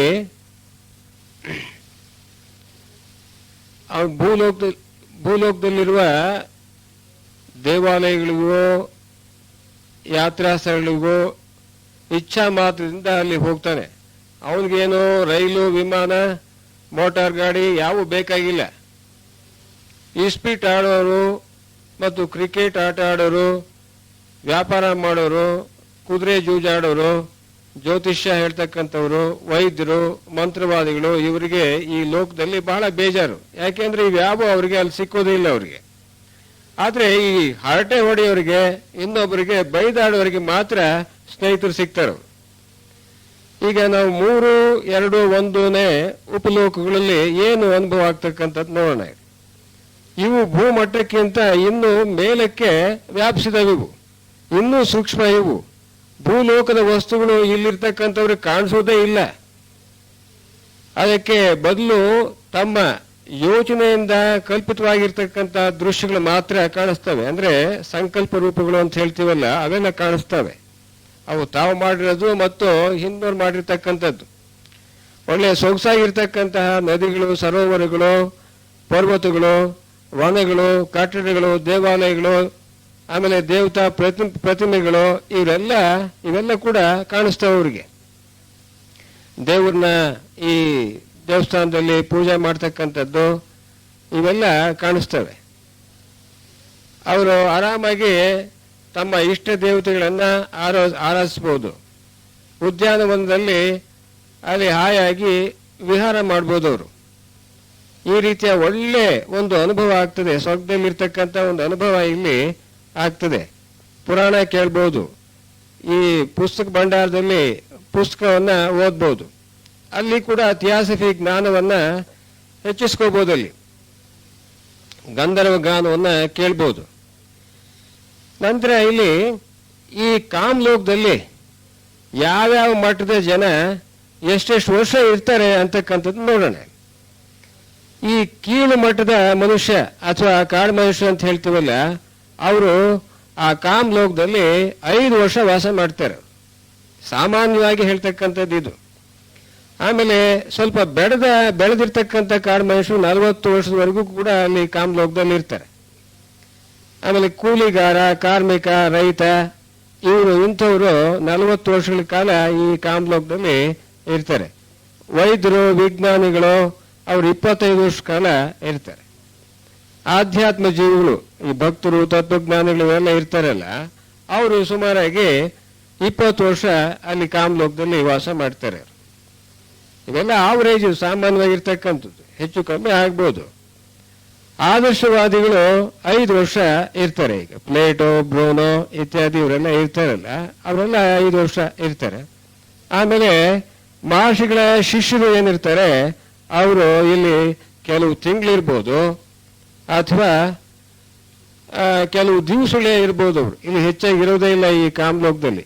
ಕಾಮ್ಲೋಕ ವಾಸಿಗಳು ಯಾರಪ್ಪ ಅಂತ ಹೇಳಿದ್ರೆ, ನಿದ್ದೆ ಮಾಡ್ತಕ್ಕಂಥ ಮನುಷ್ಯರು ಕಾಮ್ಲೋಕದಲ್ಲಿ ಇರ್ತಾರೆ, ನಿದ್ದೆ ಮಾಡ್ತಕ್ಕಂಥ ಪ್ರಾಣಿಗಳು ಕಾಮ್ಲೋಕದಲ್ಲಿ ಇರ್ತವೆ, ಸತ್ತವರಂತೂ ಈ ಕಾಮ್ಲೋಕದಲ್ಲಿ ಇದ್ದೇ ಇರ್ತಾರೆ ಅವರು. ಆಮೇಲೆ ಇಲ್ಲಿ ಕೆಲವು ವಿಸರ್ಜಿತ ಕಾಮದೇಹಗಳು ಇರ್ತವೆ. ಅವುಗಳಲ್ಲಿ ಈ ಶವಗಳು, ಶೇಡ್ಸ್ ಅಂತ ಹೇಳ್ತೀವಿ, ಮತ್ತು ಚಿಪ್ಪುಗಳು, ಶೆಲ್ಸ್ ಅಂತ ಹೇಳ್ತೀವಿ. ಈ ಕಾಮ್ ಲೋಕದಲ್ಲಿ ಅಲ್ಲೂ ಸಾಯ್ತಾರೆ, ಇಲ್ಲಿ ಸತ್ತಂಗೆ ಇಲ್ಲಿ ಸತ್ತು ದೇವನ್ ಬಿಟ್ಟು ಹೋಗ್ತಾರೆ ಅಲ್ಲಿ ಈ ಜೀವಿಗಳು. ಆದರೂ ಕೂಡ ಅಲ್ಲಿ ಸತ್ತು ಹೋಗಿರ್ತಕ್ಕಂಥವ್ರು, ಕಾಮದೇಹ ಬಿಟ್ಟು ಹೋಗಿರ್ತಕ್ಕಂಥವ್ರ ಒಂದು ಶರೀರದಲ್ಲಿ ಸ್ವಲ್ಪ ಜೀವ ಇರುತ್ತೆ. ಆ ಜೀವ ಹೊಂದಿರತಕ್ಕಂತಹ ಆ ಕಾಮ ದೇಹ ಅಂತಕ್ಕಂಥದ್ದು ನಾನು ಇಂಥವನು ಅಂತನು ಅಂತ ಹೇಳ್ಕೊಂಡು ಓಡಾಡ್ತಾ ಇರುತ್ತೆ ಅದು. ಆಮೇಲೆ ಅದು ಪೂರ್ತಿ ಅದು ಜೀವ ಹೋದ ಮೇಲೆ ಅಲ್ಲಿ ಚಿಪ್ಪುಗಳು ಅಥವಾ ಶೆಲ್ಸ್ ಆಗ್ತದೆ ಅದು. ಅದರಲ್ಲಿ ಈ ಕಡಿಮೆ ದರ್ಜೆ ದೇವತೆಗಳು ಇರ್ತಾವಲ್ಲ, ಪ್ರಕೃತಿ ದೇವತೆಗಳು ಅಂತೇಳಿ, ಅದರಲ್ಲಿ ಸೇರ್ಕೊಂಡ್ಬಿಡ್ತಾವೆ ಶೆಲ್ಸ್ನಲ್ಲಿ. ಆ ಸೇರ್ಕೊಂಡು ನಾನು ಇಂಥನು ಅಂತನು ಅಂತ ಹೇಳ್ಬಿಟ್ಟು ತಮಾಷೆ ಮಾಡ್ತಿರ್ತವೆ. ಈಗ ಸಿಯಾನ್ಸ್ ಅಂತ ಏನ್ ಮಾಡ್ತಾರೆ, ಅದರಲ್ಲಿ ಈ ಪ್ರೇತ ಪ್ರದರ್ಶನ ಅಂತಕ್ಕಂಥದ್ದು ಅದರಲ್ಲಿ ಭಾಗವಹಿಸ್ತವೆ. ನಂತರ ಈ ಕಾಮ್ಲೋಕವಾಸಿಗಳಲ್ಲಿ 3ನೇ ಭೂತವರ್ಗ ಇರುತ್ತೆ. ಆ 3ನೇ ಭೂತವರ್ಗ ಅಂತಕ್ಕಂಥದ್ದು ವಿದ್ಯುತ್ನಂತೆ ಆ ಒಂದು ಕಾಮ್ಲೋಕದಲ್ಲಿ ಇರ್ತದೆ. ಅದು ಏನೋ ಒಂದು ಸಂಕಲ್ಪ ರೂಪ ಉಂಟಾದ್ರೆ ಸಂಕಲ್ಪ ರೂಪಕ್ಕೆ ಒಂದು ವಸ್ತು ಆಗಿ ಪರಿಣಮಿಸುತ್ತೆ ಅದು. ಆಮೇಲೆ ಕಾಮದೇವತೆಗಳು ಇರ್ತಾರೆ. ಇದರಲ್ಲಿ ಈ ವಾಯುದೇವತೆಗಳೇ ಹೆಚ್ಚಾಗಿರ್ತಕ್ಕಂಥವ್ರು, ಸಿಲ್ಪ್ಸ್ ಅಂತ ಹೇಳ್ತೇವೆ ಅವರು ಈ ಒಳ್ಳೆ ಮನುಷ್ಯ ಅಂತ ಹೇಳ್ತೀವಲ್ಲ, ಆ ಒಳ್ಳೆ ಮನುಷ್ಯನಷ್ಟು ಒಂದು ಪ್ರಜ್ಞೆಯನ್ನ ಬೆಳೆಸ್ಕೊಂಡಿರ್ತಕ್ಕಂಥವ್ರಾಗಿರ್ತಾರೆ ಅವರು. ನಂತರ ಮನುಷ್ಯ ಕಾಮದೇಹವನ್ನು ಬಿಟ್ಟ ಮೇಲೆ ಸ್ವರ್ಗಲೋಕಕ್ಕೆ ಹೋಗ್ತಾನೆ. ಸ್ವರ್ಗಲೋಕ ಅಂತ ಹೇಳಿದ್ರೆ ಮನೋಲೋಕ, ಅದು ಮೇಲ್ ಮನೋಲೋಕ, ಅದಕ್ಕೆ ಅರೂಪಲೋಕ ಅಂತ ಹೇಳ್ತೀವಿ. ಕೆಳಗಿನ ಮನೋಲೋಕಕ್ಕೆ ರೂಪಲೋಕ ಅಂತ ಹೇಳ್ತೀವಿ. ಇವಕ್ಕೆ ದೇವಚಾನ್ ಅಂತ ಕರಿತೀವಿ ನಾವು. ದೇವಚಾನ್ ಅಂತ ಹೇಳಿದ್ರೆ ದೇವತೆಗಳ ತಾಣ, ತೇಜಸ್ಸಿನ ನೆಲೆ, ಸಂತೋಷದ ನೆಲವೀಡು ಅಂತ ಹೇಳಿ. ಇಲ್ಲಿ ದುಃಖ ದುಮ್ಮಾನಗಳು ಮತ್ತು ದ್ವೇಷ ಅಸೂಯೆಗಳು ಈ ಸ್ವರ್ಗಲೋಕದಲ್ಲಿ ಇರೋದೇ ಇಲ್ಲ. ದೇವತೆಗಳ ದಿವ್ಯ ಸನ್ನಿಧಿ ಇರ್ತದೆ ಇಲ್ಲಿ. ಇದು ಒಂದು ಪ್ರಜ್ಞೆಯ ಸ್ಥಿತಿ, ನಮ್ದು ಆನಂದದಾಯಕವಾಗಿರ್ತಕ್ಕಂತಹ ನೆಲವೀಡು ಇದು. ಅಂತಹ ಒಂದು ಇದು ಈ ಸ್ವರ್ಗ ಅಂತ ಹೇಳಿದ್ರೆ ಬಹಳ ಆನಂದ, ಸಂತೋಷ ಉಂಟಾಗ್ತದೆ. ಅದಕ್ಕೆ ನಾವು ಸ್ವರ್ಗ ಅಂತ ಹೇಳ್ತೀವಿ. ಅದೆಲ್ಲ ಅನುಭವಗಳು ಈ ಒಂದು ಮನೋಲೋಕದಲ್ಲಿ ಉಂಟಾಗುತ್ತೆ. ಇದೇನು ಇಲ್ಲೇನು ಕನಸು ಅಲ್ಲ, ಏನೂ ಅಲ್ಲ. ಇದು ನಮ್ಮ ಸ್ಥೂಲ ಲೋಕಕ್ಕಿಂತಲೂ ಸತ್ಯಕ್ಕೆ 2 ದರ್ಜೆ ಸಮೀಪದಲ್ಲಿರ್ತಕ್ಕಂಥದ್ದು. ಈ ಲೋಕದಲ್ಲಿ ಈ ಜೀವಿ ಬಹಳ ವರ್ಷ ಬಾಳ್ತಾನೆ.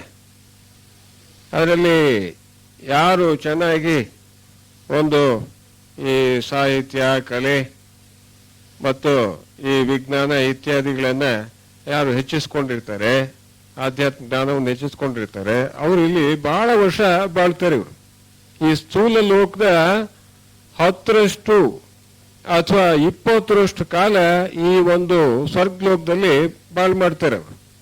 ಈಗ ಉದಾಹರಣೆಗೆ ಅನುಬೆಸೆಂಟ್ರು ಮತ್ತು ಲೆಟ್ಬೀಟ್ರ್ ಅವರು ಈ ಸ್ವರ್ಗಲೋಕದಲ್ಲಿ ಅವರು 2000 ವರ್ಷಗಳ ಕಾಲ ಇದ್ರು ಅಂತಕ್ಕಂಥದ್ದು ನಮಗೆ ಗೊತ್ತಾಗುತ್ತೆ. ಇಲ್ಲಿ ದೇಶ, ಕಾಲ, ಭಾವನೆಗಳ ಸೂತ್ರ ಇರೋದೇ ಇಲ್ಲ. ಇಲ್ಲಿ ಈಗ ಏನಾದರೂ ಒಂದು ಘಟನೆ ಸಂಭವಿಸಿದೆ ಅಂತ ಹೇಳಿದ್ರೆ ಆ ಎಲ್ಲ ಘಟನೆಗಳು ಅಲ್ಲಿ ಆ ಒಂದು ಲೋಕದಲ್ಲಿ ಕಾಣಿಸ್ತವೆ. ಇಲ್ಲಿ ಈಗ ಉದಾಹರಣೆಗೆ ಒಬ್ಬ ಅಲ್ಲಿ ಸ್ವರ್ಗಲೋಕದಲ್ಲಿ ಇರ್ತಕ್ಕಂಥವನು ಏನು ಈಗ ಮೊದಲನೇ ಮಹಾಯುದ್ಧ ಎರಡನೇ ಮಹಾಯುದ್ಧ ಹೇಗಾದ್ವು ಅಂತಕ್ಕಂಥದ್ದನ್ನ ಅವನಲ್ಲಿ ನೋಡಿದ್ರೆ ಅವು ಒಂದೇ ಕಾಲದಲ್ಲಿ ಆಗೋಗ್ಬಿಟ್ಟಿದಾವೇನೋ ಅನ್ನೋ ರೀತಿಯಲ್ಲಿ ಕಾಣಿಸುತ್ತೆ. ಇದು ಸತ್ಯ ಸೌಂದರ್ಯಗಳ ನೆಲವೀಡಾಗಿದೆ. ಇಲ್ಲಿ ಯಾರಾದರೂ ಒಬ್ಬ ವ್ಯಕ್ತಿ ನಮ್ಮ ಮುಂದೆ ಬಂದ್ರೆ ಆತನ ರೂಪ, ಶಬ್ದ, ಸ್ವಭಾವ ಮೊದಲಾದ ಲಕ್ಷಣಗಳೆಲ್ಲವೂ ಕೂಡ ಒಂದೇ ಕಾಲದಲ್ಲಿ ತಕ್ಷಣವೇ ಗೊತ್ತಾಗ್ಬಿಡುತ್ತೆ. ಇದು ಈಗೇನಾದ್ರೂ ನಾವು ಇಲ್ಲಿ ಈ ಭೂಲೋಕದಲ್ಲಿ ಒಂದು 1000 ಪುಟದಷ್ಟು ಇರ್ತಕ್ಕಂಥ ಪುಸ್ತಕವನ್ನು ಓದಬೇಕಾದ್ರೆ ಒಂದು 10-6 ದಿವಸ ಆಗ್ತದೆ. ಆದ್ರೆ ಅಲ್ಲಿ ಆ ಪುಸ್ತಕದ ಕೆಲವು ಹಾಳೆ ತಿರುವು ಹಾಕಿಬಿಟ್ರೆ ಅದರ ವಿಷಯವೆಲ್ಲವೂ ಕೂಡ ಗೊತ್ತಾಗ್ಬಿಡುತ್ತೆ. ಆಮೇಲೆ ಅದ್ಭುತವಾಗಿರ್ತಕ್ಕಂತಹ ಒಂದು ಕಣ್ಣಿಗೆ ಒಂದು ಬಹಳ ಆನಂದವನ್ನು ಕೊಡ್ತಕ್ಕಂತಹ ಪ್ರಕಾಶಮಾನವಾಗಿರ್ತಕ್ಕಂತಹ ಆ ಬಣ್ಣದ ಈ ಸಂಕಲ್ಪ ರೂಪಗಳು ಮತ್ತು ಜೀವಿಗಳು ಅಲ್ಲಿ ಕಾಣಿಸ್ಕೊಳ್ತಾರೆ. ಅವರು ದೇವತೆಗಳು ಈ ಬಣ್ಣದ ದೃಶ್ಯಗಳ ಮೂಲಕ ತಮ್ಮ ಅಭಿಪ್ರಾಯಗಳನ್ನ ವ್ಯಕ್ತಪಡಿಸ್ತಾರೆ. ಅಲ್ಲಿ ಮಾತಾಡೋದಿಲ್ಲ, ಏನಿಲ್ಲ, ಬರೀ ಬಣ್ಣಗಳು ಎಲ್ಲ ಬದಲಾವಣೆ ಆದಂಗೆಲ್ಲ ನಾವು ಅಲ್ಲಿ ಆ ವಿಚಾರವನ್ನ ಅವರಿಂದ ತಿಳ್ಕೊಳ್ತೀವಿ. ನಾವು ಇನ್ನು ಸಂಕಲ್ಪ ರೂಪಗಳೇನಪ್ಪಾ ಅಂತ ಹೇಳಿದ್ರೆ ಯಾವ ರೀತಿ ಇರ್ತವೆ ಅಂದ್ರೆ ಈ ಹೂವಿನ ರೀತಿಯಲ್ಲಿ ಇರ್ತವೆ, ಅಥವಾ ಚಂದ್ರನಂತೆ ಇರ್ತವೆ, ಅಥವಾ ನಕ್ಷತ್ರದಂತೆ ಇರ್ತವೆ. ಇವು ಈಗ ಈ ಮೇಲಿನ ಅರೂಪ ಲೋಕ ಸ್ವಲ್ಪ ಈ ರೂಪಲೋಕಕ್ಕಿಂತ ಸ್ವಲ್ಪ ಇದು ಉನ್ನತ ಮಟ್ಟದ್ದಾಗಿರುತ್ತೆ. ಇಲ್ಲಿ ಯೋಚನೆಗಳು ರೂಪ ತಾಳೋದೇ ಇಲ್ಲ. ಅವು ವಿದ್ಯುತ್ ಬಳ್ಳಿಯಂತೆ ಒಂದು ಕಾರಣದಿಂದ ಇನ್ನೊಂದು ಕಾರಣಕ್ಕೆ ಹೋಗ್ತವೆ. ಅಲ್ಲಿ ಅವು ನಕ್ಷತ್ರದಂತೆ ಅವರ ಅಭಿಪ್ರಾಯವನ್ನ ಅಲ್ಲಿ ತಿಳಿಸ್ತಾರೆ. ಇಲ್ಲಿ ಸ್ವರ್ಗಲೋಕದಲ್ಲಿ ವಾಸ ಮಾಡ್ತಕ್ಕಂಥವ್ರು ಯಾರು ಅಂತ ಹೇಳಿದ್ರೆ ಮನುಷ್ಯರು. ಮೊದಲನೇದಾಗಿ ಈ ಸ್ಥೂಲ ಲೋಕದಲ್ಲಿರ್ತಕ್ಕಂಥ ಮನುಷ್ಯರು ಕೂಡ ಅಲ್ಲಿ ಅವರ ಪ್ರಜ್ಞೆ ಅಂತಕ್ಕಂಥದ್ದನ್ನ ಮೊದಲೋಕಕ್ಕೆ ಏರಿಸಬಹುದು. ಆದ್ರೆ ಬೆಳೆದಿರ್ತಕ್ಕಂಥವ್ರು ಈ ಜೀವನ್ಮುಕ್ತ ಮಹಾತ್ಮರು ಮತ್ತು ಅವರ ಶಿಷ್ಯರು ಪ್ರಜ್ಞಾವತ್ತಾಗಿ ಅಲ್ಲಿ ಕೆಲಸ ಮಾಡ್ತಾರೆ. ಅವರು ಆಮೇಲೆ ಸತ್ತವರಂತೂ ಅಲ್ಲಿ ಸ್ವರ್ಗದಲ್ಲಿ ಅಲ್ಲಿ ಸ್ವರ್ಗವಾಸವನ್ನು ಅನುಭವಿಸ್ತಾರೆ. ನಂತರ ಈ ಕೆಲವು ಈ ದೇವತೆಗಳು ಇರ್ತವೆ. ಅಲ್ಲಿ ಅವು ರೂಪ ದೇವತೆಗಳು ಮತ್ತು ಅರೂಪ ದೇವತೆಗಳು ಅಲ್ಲಿ ಇರ್ತವೆ. ಈ 1ನೇ ಭೂತವರ್ಗ ಮತ್ತು 2ನೇ ಭೂತವರ್ಗ ಇರ್ತದೆ. ಈ ರೀತಿಯಾಗಿ ಅಲ್ಲಿ ಅನೇಕ ಜೀವಿಗಳು ಅಲ್ಲೂ ಕೂಡ ಇಲ್ಲಿ ವಾಸ ಮಾಡ್ತವೆ ಅಂತಕ್ಕಂಥದ್ದು ನಮಗೆ ಗೊತ್ತಾಗತ್ತೆ.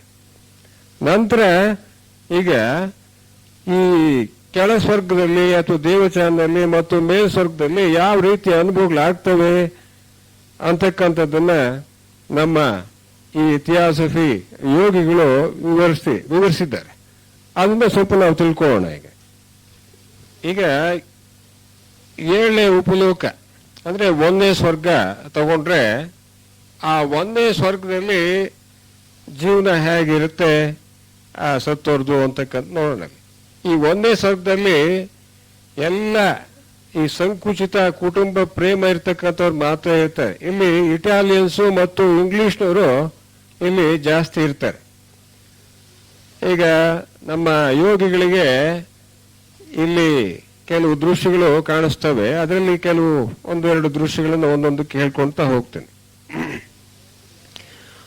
ಒಬ್ಬ ಕಿರಾಣಿ ವ್ಯಾಪಾರಿ ಅಂತಹ ಬುದ್ಧಿವಂತನೆಲ್ಲ ಅವನಿಗೆ ಯಾವ ಮತೀಯ ಧರ್ಮದಲ್ಲಿ ಕೂಡ ಅವನಿಗೆ ಅಷ್ಟೊಂದು ಬುದ್ಧಿ ಇರಲಿಲ್ಲ.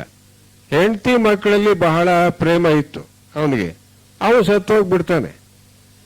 ಅವನು ಅಲ್ಲಿ ಆ ಸ್ವರ್ಗದಲ್ಲಿ ಅವನು ಹೆಂಡತಿ ಮಕ್ಕಳ ಜೊತೆಗೆ ಬಹಳ ಆನಂದವಾಗಿ ಕಾಲ ಕಳೀತಾ ಇದ್ದಾನೆ. ಅದೊಂದು ದೃಶ್ಯ ನೋಡಿದ್ರು. ನಂತರ ಒಬ್ಬಳೇ ಮಗಳಿದ್ಲು. ಆಕೆಯನ್ನ ಈ ಒಂದು ಸ್ಥೂಲ ಲೋಕದಲ್ಲಿ ಇದ್ದಾಗ ಬಹಳ ಪ್ರೀತಿಸ್ತಾ ಇದ್ದ. ಅದು ಆ ಮಗು ಚಿಕ್ಕ ವಯಸ್ಸಿನಲ್ಲೇನೆ ಇದ್ದಾಗ ಅವನು ಸತ್ತೋಗಿ ಬಿಡ್ತಾನೆ. ಅವನು ಸತ್ತೋಗಿ ಸ್ವರ್ಗಲೋಕಕ್ಕೆ ಹೋಗ್ತಾನೆ. ಅಲ್ಲಿ ಆ ಮಗಳಿಗೆ ಏನ್ ಬೇಕೋ ಅದೆಲ್ಲ ತಂದು ಕೊಡ್ತಾನೆ, ಶುಶ್ರೂಷೆ ಮಾಡ್ತಾನೆ, ಬಹಳ ಪ್ರೀತಿಯಿಂದ ನೋಡಿ ಸಂತೋಷ ಪಡ್ತಾ ಇದ್ದ. ಇನ್ನೊಂದು ಗ್ರೀಕ್ ಮಹಿಳೆ ಮತ್ತು ಆಕೆಗೆ 3 ಮಕ್ಕಳು ಇದ್ರು. ಅದರಲ್ಲಿ ಸುಂದರವಾಗಿರ್ತಕ್ಕಂಥ ಮಗ ಈ ಒಲಿಂಪಿಕ್ ಆಟದಲ್ಲಿ ಒಂದು ಬಹುಮಾನ ಪಡಿತಾನೆ. ಆ ಬಹುಮಾನ ಪಡಿತಾ ಇರ್ಬೇಕಾದ್ರೆ ಆಕೆ ನೋಡಿ ಸಂತೋಷ ಪಡ್ತಿರ್ತಾಳೆ. ಎಲ್ಲ ಸಂತೋಷದಾಯಕವಾಗಿರ್ತಕ್ಕಂಥವು ಈ ಒಂದು ಸ್ವರ್ಗಲೋಕದಲ್ಲಿ ವಿಚಾರಗಳು. ಈಗ 2ನೇ ಸ್ವರ್ಗ ತಗೊಂಡ್ರೆ ನಾವು ಈ 2ನೇ ಸ್ವರ್ಗದಲ್ಲಿ ವಿಗ್ರಹಾರಾಧನೆ ಮಾಡ್ತಕ್ಕಂಥವ್ರು, ಈ 3 ಭಕ್ತಿಯನ್ನು ಹೊಂದಿರ್ತಾರಲ್ಲ, ಅವರೆಲ್ಲ ಇಲ್ಲಿ ಜಾಸ್ತಿ ಇರ್ತಾರೆ. ನಮ್ಮ ಈ ಹಿಂದೂ ದೇಶದ ಜನ ಅಥವಾ ಈ ಹಿಂದೂಗಳು ಅಂತ ಹೇಳ್ತೀವಲ್ಲ, ಆ ಹಿಂದೂಗಳು ಮತ್ತು ಬೌದ್ಧರು ಇಲ್ಲಿ ಜಾಸ್ತಿ ಇರ್ತಾರೆ. ಒಬ್ಬ ಹಿಂದೂ ಮಹಿಳೆ ತನ್ನ ಪತಿಯನ್ನ ದೇವರಂತೆ ಆ ಪೂಜೆ ಮಾಡ್ತಾ ಇರ್ತಾಳೆ. ಆಕೆಗೆ ಆ ಪತಿ ಒಂದ್ ಸಾರಿ ಪತಿಯಂತೆ ಕಾಣ್ತಾನೆ, ಇನ್ನೊಂದು ಸಾರಿ ಶಿವನಂತೆ ಕಾಣ್ತಿದ್ದ. ಆಮೇಲೆ ಒಬ್ಬ ಹೆಂಗಸು ಮತ್ತು ಮಕ್ಕಳಿದ್ರು. ಆ ಮಕ್ಕಳು ಈ ಬೊಂಬೆ ಕೃಷ್ಣ ಜೊತೆಗೆ ಆಟ ಆಡ್ತಾ ಇದ್ರು. ಆಗ ಆ ಕೃಷ್ಣ, ಆ ಬೊಂಬೆ ಕೃಷ್ಣ ಜೀವಂತವಾಗಿಬಿಟ್ಟು ಆ ಮಕ್ಕಳ ಜೊತೆಗೆ ಆಟ ಆಡೋದಕ್ಕೆ ಶುರು ಮಾಡ್ತಾನೆ. ಅದನ್ನ ನೋಡಿ ಆ ಹೆಂಗಸು ಬಹಳ ಸಂತೋಷ ಪಡ್ತಾಳೆ. ನಂತರ 3ನೇ ಸ್ವರ್ಗ ನಾವು ತಗೊಂಡ್ರೆ ಇಲ್ಲಿ ದೇವರ ಮೇಲಿನ ಭಕ್ತಿ ಅಂತಕ್ಕಂಥದ್ದು ಸೇವಾ ರೂಪದಲ್ಲಿ ಇರ್ತದೆ. ಒಬ್ಬ ಕ್ರೈಸ್ತ ಕೈಗಾರಿಕೋದ್ಯಮಿಯವನು ಬದುಕಿದ್ದಾಗ ಬಡವರಿಗೋಸ್ಕರವಾಗಿ ಅನೇಕ ಕಾರ್ಖಾನೆ ತೆರಿಬೇಕು, ಅವ್ರಿಗೆ ಸಹಾಯ ಮಾಡಬೇಕು ಅಂತ ಹೇಳ್ಬಿಟ್ಟು ಬಹಳ ಯೋಚಿಸಿದ್ದ ಅವನು. ಆದ್ರೆ ಅದಾಗ್ಲಿಲ್ಲ, ಅವನು ಸತ್ತೋಗ್ಬಿಟ್ಟ. ಸತ್ತೋದ್ಮೇಲೆ ಈ ಸ್ವರ್ಗದಲ್ಲಿದ್ದಾಗ ಆ ಒಂದು ಅನೇಕ ಕಾರ್ಖಾನೆಗಳನ್ನ ತೆರಿತಾನೆ, ಬಡವರಿಗೆ ಅಲ್ಲಿ ಅದರಿಂದ ಸಹಾಯ ಮಾಡ್ತಾನೆ ಮತ್ತು ಅವರಿಗೆ ಪೆನ್ಷನ್ ಸ್ಕೀಮ್ ಎಲ್ಲ ತೆಗಿತಾನೆ. ನಂತರ ಒಬ್ಬ ಹಿಂದೂ ರಾಜ, ಅವನು ಶ್ರೀರಾಮನ ಆದೇಶದಂತೆ ಅವನು ಒಂದು ರಾಜ್ಯ ಮಾಡಬೇಕು, ರಾಜ್ಯಭಾರ ಮಾಡಬೇಕು ಅಂತ ಇದ್ದ. ಅವನು ಸತ್ತು ಹೋದ. ಆ ಒಂದು ಸತ್ತು ಹೋದ್ಮೇಲೆ ನೆಕ್ಸ್ಟ್ ಆ ಸ್ವರ್ಗದಲ್ಲಿ ಆ ರಾಮರಾಜ್ಯವನ್ನ ಆಳ್ತಾ ಇದ್ದು, ಆ ರಾಮರಾಜ್ಯದಂತೆ ಆಳ್ತಾ ಇದ್ದು ಅವನು ಬಹಳ ಸಂತೋಷ ಪಡ್ತಾ ಇದ್ದ. 4ನೇ ಸ್ವರ್ಗ ತಗೊಂಡ್ರೆ ಇದು ಕ್ರಿಯಾತ್ಮಕವಾಗಿರ್ತಕ್ಕಂಥದ್ದು, ವೈಚಾರಿಕವಾಗಿರ್ತಕ್ಕಂಥದ್ದು, ಬಹಳ ಕಲಾತ್ಮಕವಾಗಿ ಇರ್ತಕ್ಕಂಥದ್ದು, ವೈಜ್ಞಾನಿಕ ಸ್ವರ್ಗ ಅಂತ ಹೇಳ್ಬೋದು. ಇಲ್ಲಿ ನಿಸ್ವಾರ್ಥ ಅನ್ವೇಷಣೆ ಇಲ್ಲಿ ಮುಖ್ಯ. ಇಲ್ಲಿ ಹಿಂದೂಗಳು, ಬೌದ್ಧರು, ಸೂಫಿಗಳು, ಪಾರ್ಸಿಗಳು ಹೆಚ್ಚಾಗಿರ್ತಾರೆ. ಈಗ ಒಬ್ಬ ಬೌದ್ಧ ಭಿಕ್ಷು ಅಂತಕ್ಕಂಥವನು ಥಿಯಾಸಫಿಯನ್ನು ಚೆನ್ನಾಗಿ ಓದಿದ್ದವನು ಬುದ್ಧನ ವಿಗ್ರಹದ ಮುಂದೆ ಇದ್ಕೊಂಡು ಇಬ್ರು ಮಹಾತ್ಮರು, ಮೌರ್ಯರು ಮತ್ತು ಈ KH ಗುರುಗಳು, ಇವ್ರನ್ನ ಮುಂದಿಟ್ಕೊಂಡು ಬುದ್ಧನ ಪೂಜೆ ಮಾಡ್ತಾ ಇದ್ದ. ಅಂಥ ಒಂದು ದೃಶ್ಯ ಆಯ್ತು. ಇನ್ನೊಂದು ದೃಶ್ಯ ಏನಪ್ಪಾ ಅಂತ ಹೇಳಿದ್ರೆ, ಒಬ್ಬ ಖಗೋಳಶಾಸ್ತ್ರದ ವಿಜ್ಞಾನಿ, ಒಬ್ಬ ವಿದ್ಯಾರ್ಥಿ, ಅವನು ಒಬ್ಬ ದೇವತೆಯಿಂದ ಈ ನಕ್ಷತ್ರಗಳ ಬಗ್ಗೆ, ಚಂದ್ರ ಸೂರ್ಯ ನಿಹಾರಿಕೆ ಇತ್ಯಾದಿಗಳ ಬಗ್ಗೆ ಅವನು ವಿವರಣೆ ಕೇಳ್ತಾ ಇದ್ದವನು. ನಂತರ ಅವನು ಸಂಶೋಧನೆ ಮಾಡೋದಕ್ಕೆ ಪ್ರಾರಂಭಿಸ್ತಾವನು. ಇನ್ನೊಬ್ಬ ವಿದ್ಯಾರ್ಥಿ ಒಬ್ಬ ದೇವತೆಯಿಂದ ಉನ್ನತ ಮಟ್ಟದ ಒಂದು ಸಂಗೀತ ಪಾಠವನ್ನ ಕಲಿತಾ ಇದ್ದ. ಇದೆಲ್ಲ ಈ ರೂಪಲೋಕದ ಸ್ವರ್ಗ ದೇವಚಾನ ಇದೆಯಲ್ಲ, ಆ ದೇವಚಾನಲ್ಲಿ ಆಗ್ತಕ್ಕಂತಹ ಒಂದು ಈ ಅನುಭವಗಳು, ಆನಂದಗಳು ಇವೆಲ್ಲ. ನಂತರ ಈ ಮೇಲ್ ಸ್ವರ್ಗ ಇದೆ, ರೂಪಲೋಕ ಅಂತ ಹೇಳ್ತೀವಲ್ಲ, ಕಾರಣಲೋಕ, ಅದು ಇದಕ್ಕೆ ಸ್ವಲ್ಪ ಭಿನ್ನವಾಗಿರ್ತದೆ. ಇದು ಈ ಮಾನವ ಜೀವಾತ್ಮನ ನಿತ್ಯ ನೆಲವೀಡು. ಇದು ಈ ಒಂದು ಕಾರಣಲೋಕ ಅಂತಕ್ಕಂಥದ್ದು. ಅವನು ಇಲ್ಲಿ ನೈಜ ಸ್ಥಿತಿಯಲ್ಲಿ ಇರ್ತಾನೆ. ರೂಪಲೋಕದಿಂದ ಬರ್ತಕ್ಕಂಥ ಸಂಕಲ್ಪ ರೂಪಗಳೆಲ್ಲ ಇಲ್ಲಿ ಫಿಲ್ಟರ್ ಆಗ್ತವೆ, ಶೋಧಿಸಲ್ಪಡ್ತವೆ. ಶೋಧಿಸಲ್ಪಟ್ಟು ಈ ಅರೂಪ ಯೋಚನೆಗಳಾಗಿ ಪರಿವರ್ತನೆ ಹೊಂದವೆ. ಇಲ್ಲಿ ಇವು ಯಾವುದೇ ಒಂದು ಯೋಚನೆಗಳು ವಿದ್ಯುತ್ನಂತೆ ಪ್ರಸಾರವಾಗ್ತವೆ ಒಂದ್ ಕಡೆಯಿಂದ ಮತ್ತೊಂದು ಕಡೆಗೆ. ಆಮೇಲೆ ನಂತರ ಅವನು ಅದೇ ತಾನೇ ಏನು ಜನ್ಮ ಈ ಒಂದು ಭೂಲೋಕದಲ್ಲಿ ಅನುಭವಿಸಿದ್ದ ಅದರ ದಾಖಲೆಗಳೆಲ್ಲ ಇಲ್ಲಿ ಆಗ್ತವೆ. ಮುಂದಿನ ಜನ್ಮದಲ್ಲಿ ಏನ್ ಮಾಡಬೇಕು ಅನ್ನೋದು ಕೂಡ ಅವನಿಗೆ ಗೊತ್ತಾಗುತ್ತೆ. ಈ ಒಂದು ಮೇಲಿನ ಸ್ವರ್ಗದ ವಿಚಾರ ತಿಳ್ಕೊಳ್ಳೋಣ. ಅದು 5ನೇ ಸ್ವರ್ಗದಿಂದ ಪ್ರಾರಂಭವಾಗುತ್ತೆ. ಅದು 3ನೇ ಉಪಲೋಕ ಅಥವಾ 5ನೇ ಸ್ವರ್ಗ ಅಂತ ಏನ್ ಹೇಳ್ತೀವಿ ಅಲ್ಲಿ ಇದಾಗುತ್ತೆ. ಈ 5ನೇ ಸ್ವರ್ಗದಲ್ಲಿ ಈ ಒಂದು ಕಾರಣ ಲೋಕ ಏನಿರ್ತದೆ, ಇಲ್ಲಿ ಈ ಯೋಜನೆಯಲ್ಲಿ ಎಷ್ಟು ಜೀವರಾಶಿಗಳಿದಾವೋ ಅವುಗಳ ಕಾರಣ ಶರೀರಗಳೆಲ್ಲವೂ ಕೂಡ ಈ ಒಂದು 5ನೇ ಒಂದು ಸ್ವರ್ಗದಲ್ಲಿ ಇರ್ತವೆ. ಸುಮಾರಾಗಿ 6,000 ಕೋಟಿ ಜೀವಾತ್ಮರುಗಳು ಈ ಯೋಜನೆಯಲ್ಲಿ ಇದ್ದಾರೆ. ಅವರ ಕಾರಣ ಶರೀರಗಳೆಲ್ಲ ಇಲ್ಲಿರ್ತವೆ. ಈ ಬಾಲ್ಯಾವಸ್ಥೆಯಲ್ಲಿರ್ತಕ್ಕಂತಹ ಜೀವಗಳೇನಿದ್ದಾರೆ ಅವರ ಕಾರಣದೇಹ ಅಂತಕ್ಕಂಥದ್ದು ಅಷ್ಟು ಸ್ಪಷ್ಟವಾಗಿ ಕಾಂತಿಯುತವಾಗಿ ಇರೋದಿಲ್ಲ, ಅದು ಮಬ್ಬಾಗಿರ್ತದೆ. ಆದ್ರೆ ಬೆಳೆದಿರ್ತಕ್ಕಂಥವರ ಒಂದು ಕಾರಣದೇಹ ಬಹಳ ಅತಿ ಸುಂದರವಾಗಿ ಈ ಕಾಮನ್ ಬಿಲ್ನಲ್ಲಿ ಏನು 7 ಬಣ್ಣಗಳು ಕಾಣಿಸ್ತವೆ ಅವೆಲ್ಲ ಬಣ್ಣಗಳು ಕೂಡ ಅಲ್ಲಿ ಇರ್ತವೆ. ಆ ಒಂದು ಅವನ ದೇಹದಲ್ಲಿ ಅವನ ನಿಜ ಸ್ವರೂಪ ಇಲ್ಲಿ ಗೊತ್ತಾಗುತ್ತೆ. ಆದ್ರೆ ಇಲ್ಲಿ ಬಾಲಜೀವರು ಕೆಲವೇ ವಾರ ಇರ್ತಾರೆ, ಇದ್ಬಿಟ್ಟು ಪುನಃ ಅವರು ಈ ಹುಟ್ಟುತ್ತಾರವರು. ಈಗ ಈ 2ನೇ ಉಪಲೋಕ ಅಥವಾ 6ನೇ ಸ್ವರ್ಗ ಅಂತ ಏನ್ ಹೇಳ್ತೀವಿ, ಇದರಲ್ಲಿ ಏನ್ ಅನುಭವ ಆಗುತ್ತೆ ಜೀವನಿಗೆ ಅಂತಕ್ಕಂಥ ನೋಡೋಣ. ಇಲ್ಲಿ ಈ 5ನೇ ಸ್ವರ್ಗದಲ್ಲಿ ಏನು 6,000 ಒಂದು ಕೋಟಿ ಎಷ್ಟು ಏನು ಜೀವರಾಶಿಗಳಿದ್ವು, ಅವಳ ಕಾರಣ ದೇಹಗಳಿದ್ವು, ಇಲ್ಲಿ ಅಷ್ಟಿರೋದಿಲ್ಲ, ಬಹಳ ಕಡಿಮೆ ಇರ್ತದೆ. ಯಾಕೆಂದ್ರೆ ಬೆಳೆದ ಒಂದು ಜೀವಿಗಳು ಮಾತ್ರ ಈ 6ನೇ ಸ್ವರ್ಗಕ್ಕೆ ಬಂದು ಅನುಭವವನ್ನ ಪಡೀತಾರೆ ಅಷ್ಟೇನೆ. ಕೆಲವೇ ಜೀವಾತ್ಮರು ಮಾತ್ರ ಇಲ್ಲಿ ವಾಸ ಮಾಡ್ತಾರೆ. ಇಲ್ಲಿರ್ತಕ್ಕಂತಹ ಜೀವರು ಸ್ವಪ್ರಜ್ಞೆಯಿಂದ ಜೀವನ ನಡೆಸ್ತಕ್ಕಂಥವರಾಗಿರ್ತಾರೆ. ಇವರು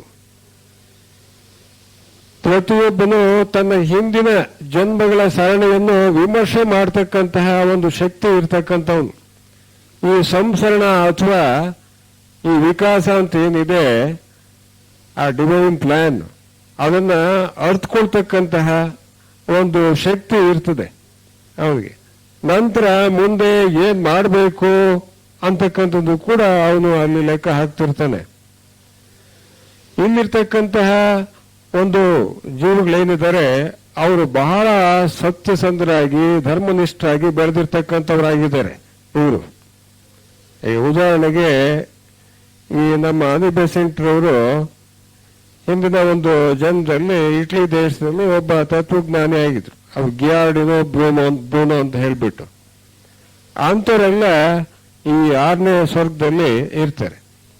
ಆಮೇಲೆ ದೀಕ್ಷೆ ಪಡಿತಾ ಇರ್ತಕ್ಕಂತಹ ಈ ಶಿಷ್ಯರೇನಿದ್ದಾರೆ ಅಂಥವರೆಲ್ಲ ಇಲ್ಲಿ 6ನೇ ಸ್ವರ್ಗದಲ್ಲಿ ಇರ್ತಾರೆ.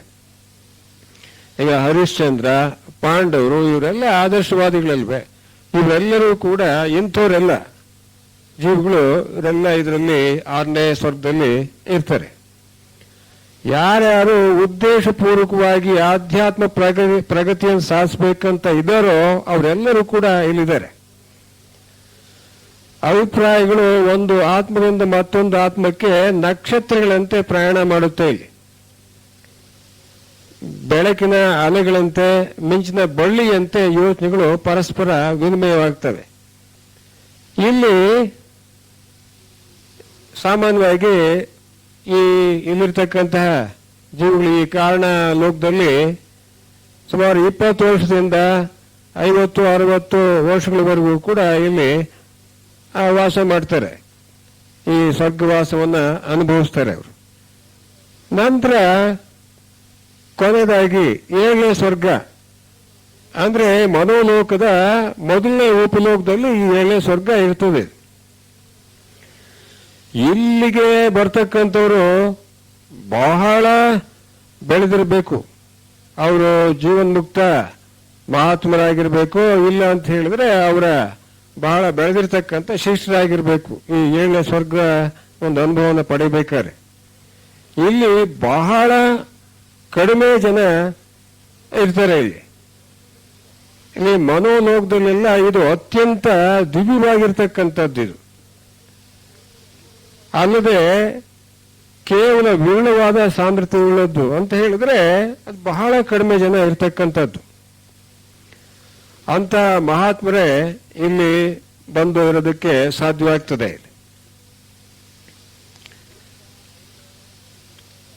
ಇಲ್ಲಿ ರೂಪ, ಬಣ್ಣ ಮತ್ತು ನಾದ ಇವುಗಳ ದಿವ್ಯತೆಯನ್ನ ವರ್ಣಿಸೋದಕ್ಕೆ ಸಾಧ್ಯ ಆಗೋದೇ ಇಲ್ಲ. ಜೀವನ್ಮುಕ್ತ ಮಹಾತ್ಮರೇನಿದ್ದಾರೆ ಅವರು ಮತ್ತು ಇಲ್ಲಿ ಅರೂಪ ಲೋಕದಲ್ಲಿರ್ತಕ್ಕಂತಹ ದೇವತೆಗಳ ಈ ಕಾರಣ ದೇಹಗಳ ಒಂದು ವ್ಯಾಪ್ತಿ ಅಥವಾ ತ್ರಿಜ್ಯ ಅಂತ ಏನ್ ಹೇಳ್ತೀವಿ, ಅದು ಸುಮಾರು 1 ಮೈಲಿಗಿಂತ ಹೆಚ್ಚಾಗಿ ಅದು ವಿಸ್ತರಿಸಲ್ಪಟ್ಟಿರುತ್ತೆ, ದೊಡ್ಡಾಗಿ ಇರ್ತದೆ. ಆ ಜೀವನ್ಮುಕ್ತರ ಅಥವಾ ದೇವತೆಗಳ ಈ ಕಾರಣದೇಹ ಅಂತಕ್ಕಂಥದ್ದು ಇದು ಬಹಳ ತೇಜೋಮಯವಾಗಿರ್ತಕ್ಕಂಥದ್ದು ಆಗಿದೆ. ಇದು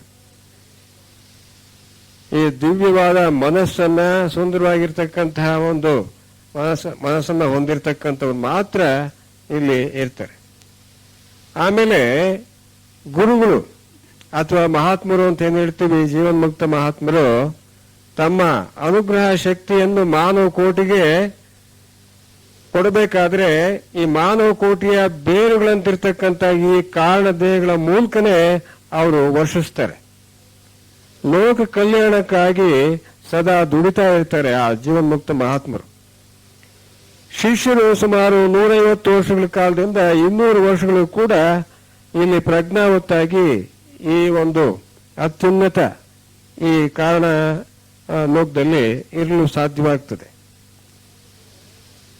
ಆಮೇಲೆ ಜೀವನ್ಮುಕ್ತ ಮಹಾತ್ಮರು ಮುಂದೆ ಮಹಾಮುಕ್ತಿ ಹೊಂದೋವರೆಗೂ ಕೂಡ ಇಲ್ಲಿ ಕೆಲಸ ಮಾಡ್ತಾ ಇರ್ತಾರೆ. ಇಷ್ಟೆಲ್ಲ ನಾವು ಈ ಒಂದು ಕಾಮಲೋಕದಲ್ಲಿ ಮತ್ತು ಈ ಮನೋಲೋಕದಲ್ಲಿ ಈಗ ನರಕವನ್ನ ಮತ್ತು ಸ್ವರ್ಗದ ಅನುಭವವನ್ನ ಯಾವ ರೀತಿ ಜೀವಿ ಪಡಿತಾನೆ ಅಂತಕ್ಕಂಥದ್ದೆಲ್ಲ ನಾವು ತಿಳ್ಕೊಂಡಿದ್ದಾಯ್ತು. ಮನುಷ್ಯ ಈ ರೀತಿ ಮರಣದ ನಂತರ ಏನಾಗುತ್ತೆ, ಅಲ್ಲಿಯ ಜೀವನದ ವಿಧಾನವೇನು, ಏನೇನು ಕಷ್ಟ ಅನುಭವಿಸ್ಬೇಕಾಗುತ್ತೆ, ಹೇಗೆ ಆ ಕಷ್ಟವನ್ನು ಎದುರಿಸಬೇಕಾಗುತ್ತೆ ಎಂಬುದನ್ನು ಈ ಮರಣಾಂತರ ಜೀವನದ ಒಂದು ವಿಷಯ ತಿಳ್ಕೊಂಡ್ಮೇಲೆ ಅವನಿಗೆ ಚೆನ್ನಾಗಿ ಅರಿವಾಗುತ್ತೆ. ಮನುಷ್ಯನ ಹುಟ್ಟು ಸಾವುಗಳಿಂದ ಒಂದು ಜೀವನದ ಉದ್ದೇಶ ಏನು, ಹೇಗೆ ಅದನ್ನ ಸಾಗಿಸ್ಬೇಕು, ಏಕೆ ಅದನ್ನ ಸಾಧಿಸಬೇಕು, ಈ ಒಂದು ವಿಚಾರವನ್ನ ಅಂತ ಹೇಳ್ಬಿಟ್ಟು ಅವನಿಗೆ ಗೊತ್ತಾಗತ್ತೆ. ಒಟ್ಟಿನಲ್ಲಿ ಈ ಮರಣದ ಭಯ ಅಂತಕ್ಕಂಥದ್ದು ಪೂರ್ತಿಯಾಗಿ ಇಲ್ಲಿ ನಾವೇನು ಜೀವಂತವಾಗಿದ್ದೇವೆ ನಮಗೆಲ್ಲರಿಗೂ ಕೂಡ ಅದು ಅರಿವಾಗತ್ತೆ. ಮರಣದ ಭಯ ಅಂತಕ್ಕಂಥದ್ದು ನಿವಾರಣೆ ಆಗತ್ತೆ. ಅದು ಆದ್ರಿಂದ ಈ ಒಂದು ಮರಣಾಂತರ ಜೀವನದ ವಿಚಾರವನ್ನ ತಿಳ್ಕೊಂಡಾಗ ಅನೇಕ ಉಪಯೋಗಗಳು ಇದರಿಂದ ಆಗ್ತವೆ. ಒಟ್ಟಿನಲ್ಲಿ ಮರಣದ ಭಯ ಅಂತಕ್ಕಂಥದ್ದು ಪೂರ್ತಿಯಾಗಿ ನಿವಾರಣೆ ಆಗುತ್ತೆ. ನಾವು ಯಾವಾಗ ಬೇಕಾದ್ರೂ ಮರಣ ಬರ್ಲಿ ಅಂತ ಹೇಳಿ ನಾವು ಸಿದ್ಧವಾಗಿರ್ತೀವಿ. ಎಷ್ಟು ಮಾತು ಹೇಳಿ ನನ್ನ ಮಾತು ಮುಗಿಸ್ತೇನೆ. ಓಂ ತತ್ಸತ್ ಬ್ರಹ್ಮಾರ್ಪಣಂ.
ಕೂಡಿಸ್ಕೊಂಡ ನಂತರ ಸ್ಫಟಿಕದ ಶಲಾಕೆ ಹಾಗೆ ಬಿರುಸಿಂದ ಇರುತ್ತೆ. ಅಜ್ಞಾನದ ನರನಾಡಿಗಳನ್ನ ತುಂಡರಿಸಿ ಹೊರಗೆ ಎಸೆಯುತ್ತೆ. ಬರೀ ಗುರುವಿನ ಮಾತು ಪ್ರೇಮ ಹೇಗಿರುತ್ತೆ ಅಂತಂದ್ರೆ ಬರೀ ಮುದ್ದಿಸುವಂತದ್ದಿರೋದಿಲ್ಲ. ಅದು ಅಜ್ಞಾನದ ನರನಾಡಿಗಳನ್ನ, ರುಂಡವನ್ನ ಈ ಚೆಂಡೇರಿದ ರುಂಡವನ್ನ ತುಂಡರಿಸುವಂತಹ ದಿವ್ಯವಾದ ಚೈತನ್ಯ ಅದರೊಳಗಿರುತ್ತೆ. ಗುರುವು ಹಾಗಿರ್ತಾನೆ. ನುಡಿದಡೆ ಸ್ಫಟಿಕದ ಸಲಾಕೆ ಹಾಗಿರಬೇಕು. ಬರೀ ನೋಡಿರ್ಬೋದು ಕೆಲವು ಜನ ಮೋಹಕ್ಕೆ ಸಿಕ್ಕಾಕೊಂಡು ಅವರನ್ನು ಕಂಡಾರೆ ಅವರಂತೆ ಮತ್ತಿವರನ್ನು ಕಂಡಾರೆ ಇವರಂತೆ, ಇವರ ಹಿಂದೆ ತನಗೂ ತಿಳಿಯದೆ ಮೂಢರಾಗಿ ಸುಮ್ಮನೆ ಕುಂತೆ ಅಂತ ಶರೀಫ್ ಹೇಳ್ತಾರೆ. ಅವ್ರನ್ನ ಮೆಚ್ಚಕ್ ಅವ್ರನ್ನ ಮಾಡುದು. ಇವತ್ತು ಸ್ವಾಮಿಯರುಗಳು, ಜಗದ್ಗುರುಗಳು, ಮಠಾಧೀಶಗಳು ಎಲ್ಲಿಗೆ ಬಂದಾರೆ ಅಂದ್ರೆ ಆ ಜನಗಳಿಗೆ ತಕ್ಕ ನಡ್ಕೊಳ್ಳೋಕೆ ಶುರು ಮಾಡಿಬಿಡ್ತಾರೆ. ನಾವು ಸಿರಿಗೆರೆ ಒಂದು ಶಿಬಿರ ಮಾಡುವಂತ ಪ್ರಸಂಗ ಬಂದಿತ್ತು, ತಳಬಾಳೋ ಬೃಹನ್ ಮಠದಲ್ಲಿ. ಅಲ್ಲಿ ಸ್ವಾಮಿಗಳು ಬಹಳ ದೊಡ್ಡವರು, ಅವ್ರ ಜೊತೆಗೆ ಆ ಗುರು ಯಾಕೋ ಒಂದು ಪ್ರೇರೇಪಣೆ ಕೊಟ್ಟ. ಅಲ್ಲಿ ಒಂದು ಆನಂದ ಯೋಗ ಶಿಬಿರ ನಡೆಯುವಂತ ಪ್ರಸಂಗ ಬಂದಿತ್ತು. ಈಗ ಬಸವಣ್ಣನ ವಚನಗಳ ಹಿಂದಿರುವಂತಹ ಅನುಭವವನ್ನ ಅವ್ರಿಗೆ ಗ್ರಹಿಸಕ್ಕೆ ಆಗ್ತಿರ್ಲಿಲ್ಲ. ಈಗ ಅದನ್ನ ಪ್ರೇಮಿಯಿಂದ ಗ್ರಹಿಸ್ತಾ ಇದ್ದಾರೆ. ಹಂಗಂತ ಜಗದ್ಗುಳಿಗೆ ಒಂದೇ ಸರಿ ಅಡ್ಮಿಟ್ ಮಾಡ್ಕೊಳಕ್ಕಾಗಲ್ಲ. ಈ ಹುಡುಗ ಮುಂಡೆ ಏನ್ ಹೇಳ್ತಾರೆ ಅಂತ ನಾವು ಇದನ್ನ ಮೊದಲಿಂದಲೂ ಹೇಳ್ಕೊಂಡು ಬಂದಿದ್ದೇವೆ. ಆದ್ರೆ ಬಸವ ಹ್ಯಾಗ್ ಬಂದ ಗೊತ್ತಿಲ್ದಿರೋ ಹಾಗೆ ಬಂದ. ಒಬ್ಬ ಸಾಮಾನ್ಯ ಬ್ರಾಹ್ಮಣ ಕುಟುಂಬದಲ್ಲಿ ಬಂದು ಜನಿವಾರನ ತಿರಸ್ಕರಿಸುವ ಮುಖಾಂತರ ಒಂದು ವೈದಿಕ ಧರ್ಮಕ್ಕೆ ಇದ್ದಂತಹ ಒಂದು ಸೂತ್ರಗಳು ಏನಿದ್ವು ಅದನ್ನ ಬೆಳೆಸ್ದ, ಅದನ್ನ ಪರಿಪೂರ್ಣ ಮಾಡ. ಹಾಗಾದ್ರೆ ಇಲ್ಲಿ ಏನು ಸೂಕ್ಷ್ಮ ಇದೆ ಅಂತಂದ್ರೆ, ಯಾರಿಗೆ ಯಾವುದು ಯಾವ ರೀತಿ ಒಲಿಯುತ್ತೆ ಅಂತ ಹೇಳಕ್ ಆಗೋದಿಲ್ಲ. ಒಬ್ಬ ಮಹಾಗುರುವು ಸಾಧು ರೂಪದಲ್ಲಿ, ಸನ್ಯಾಸಿ ವೇಷದಲ್ಲಿ, ಒಬ್ಬ ಸಂಸಾರಿಯ ಆಕಾರದಲ್ಲಿ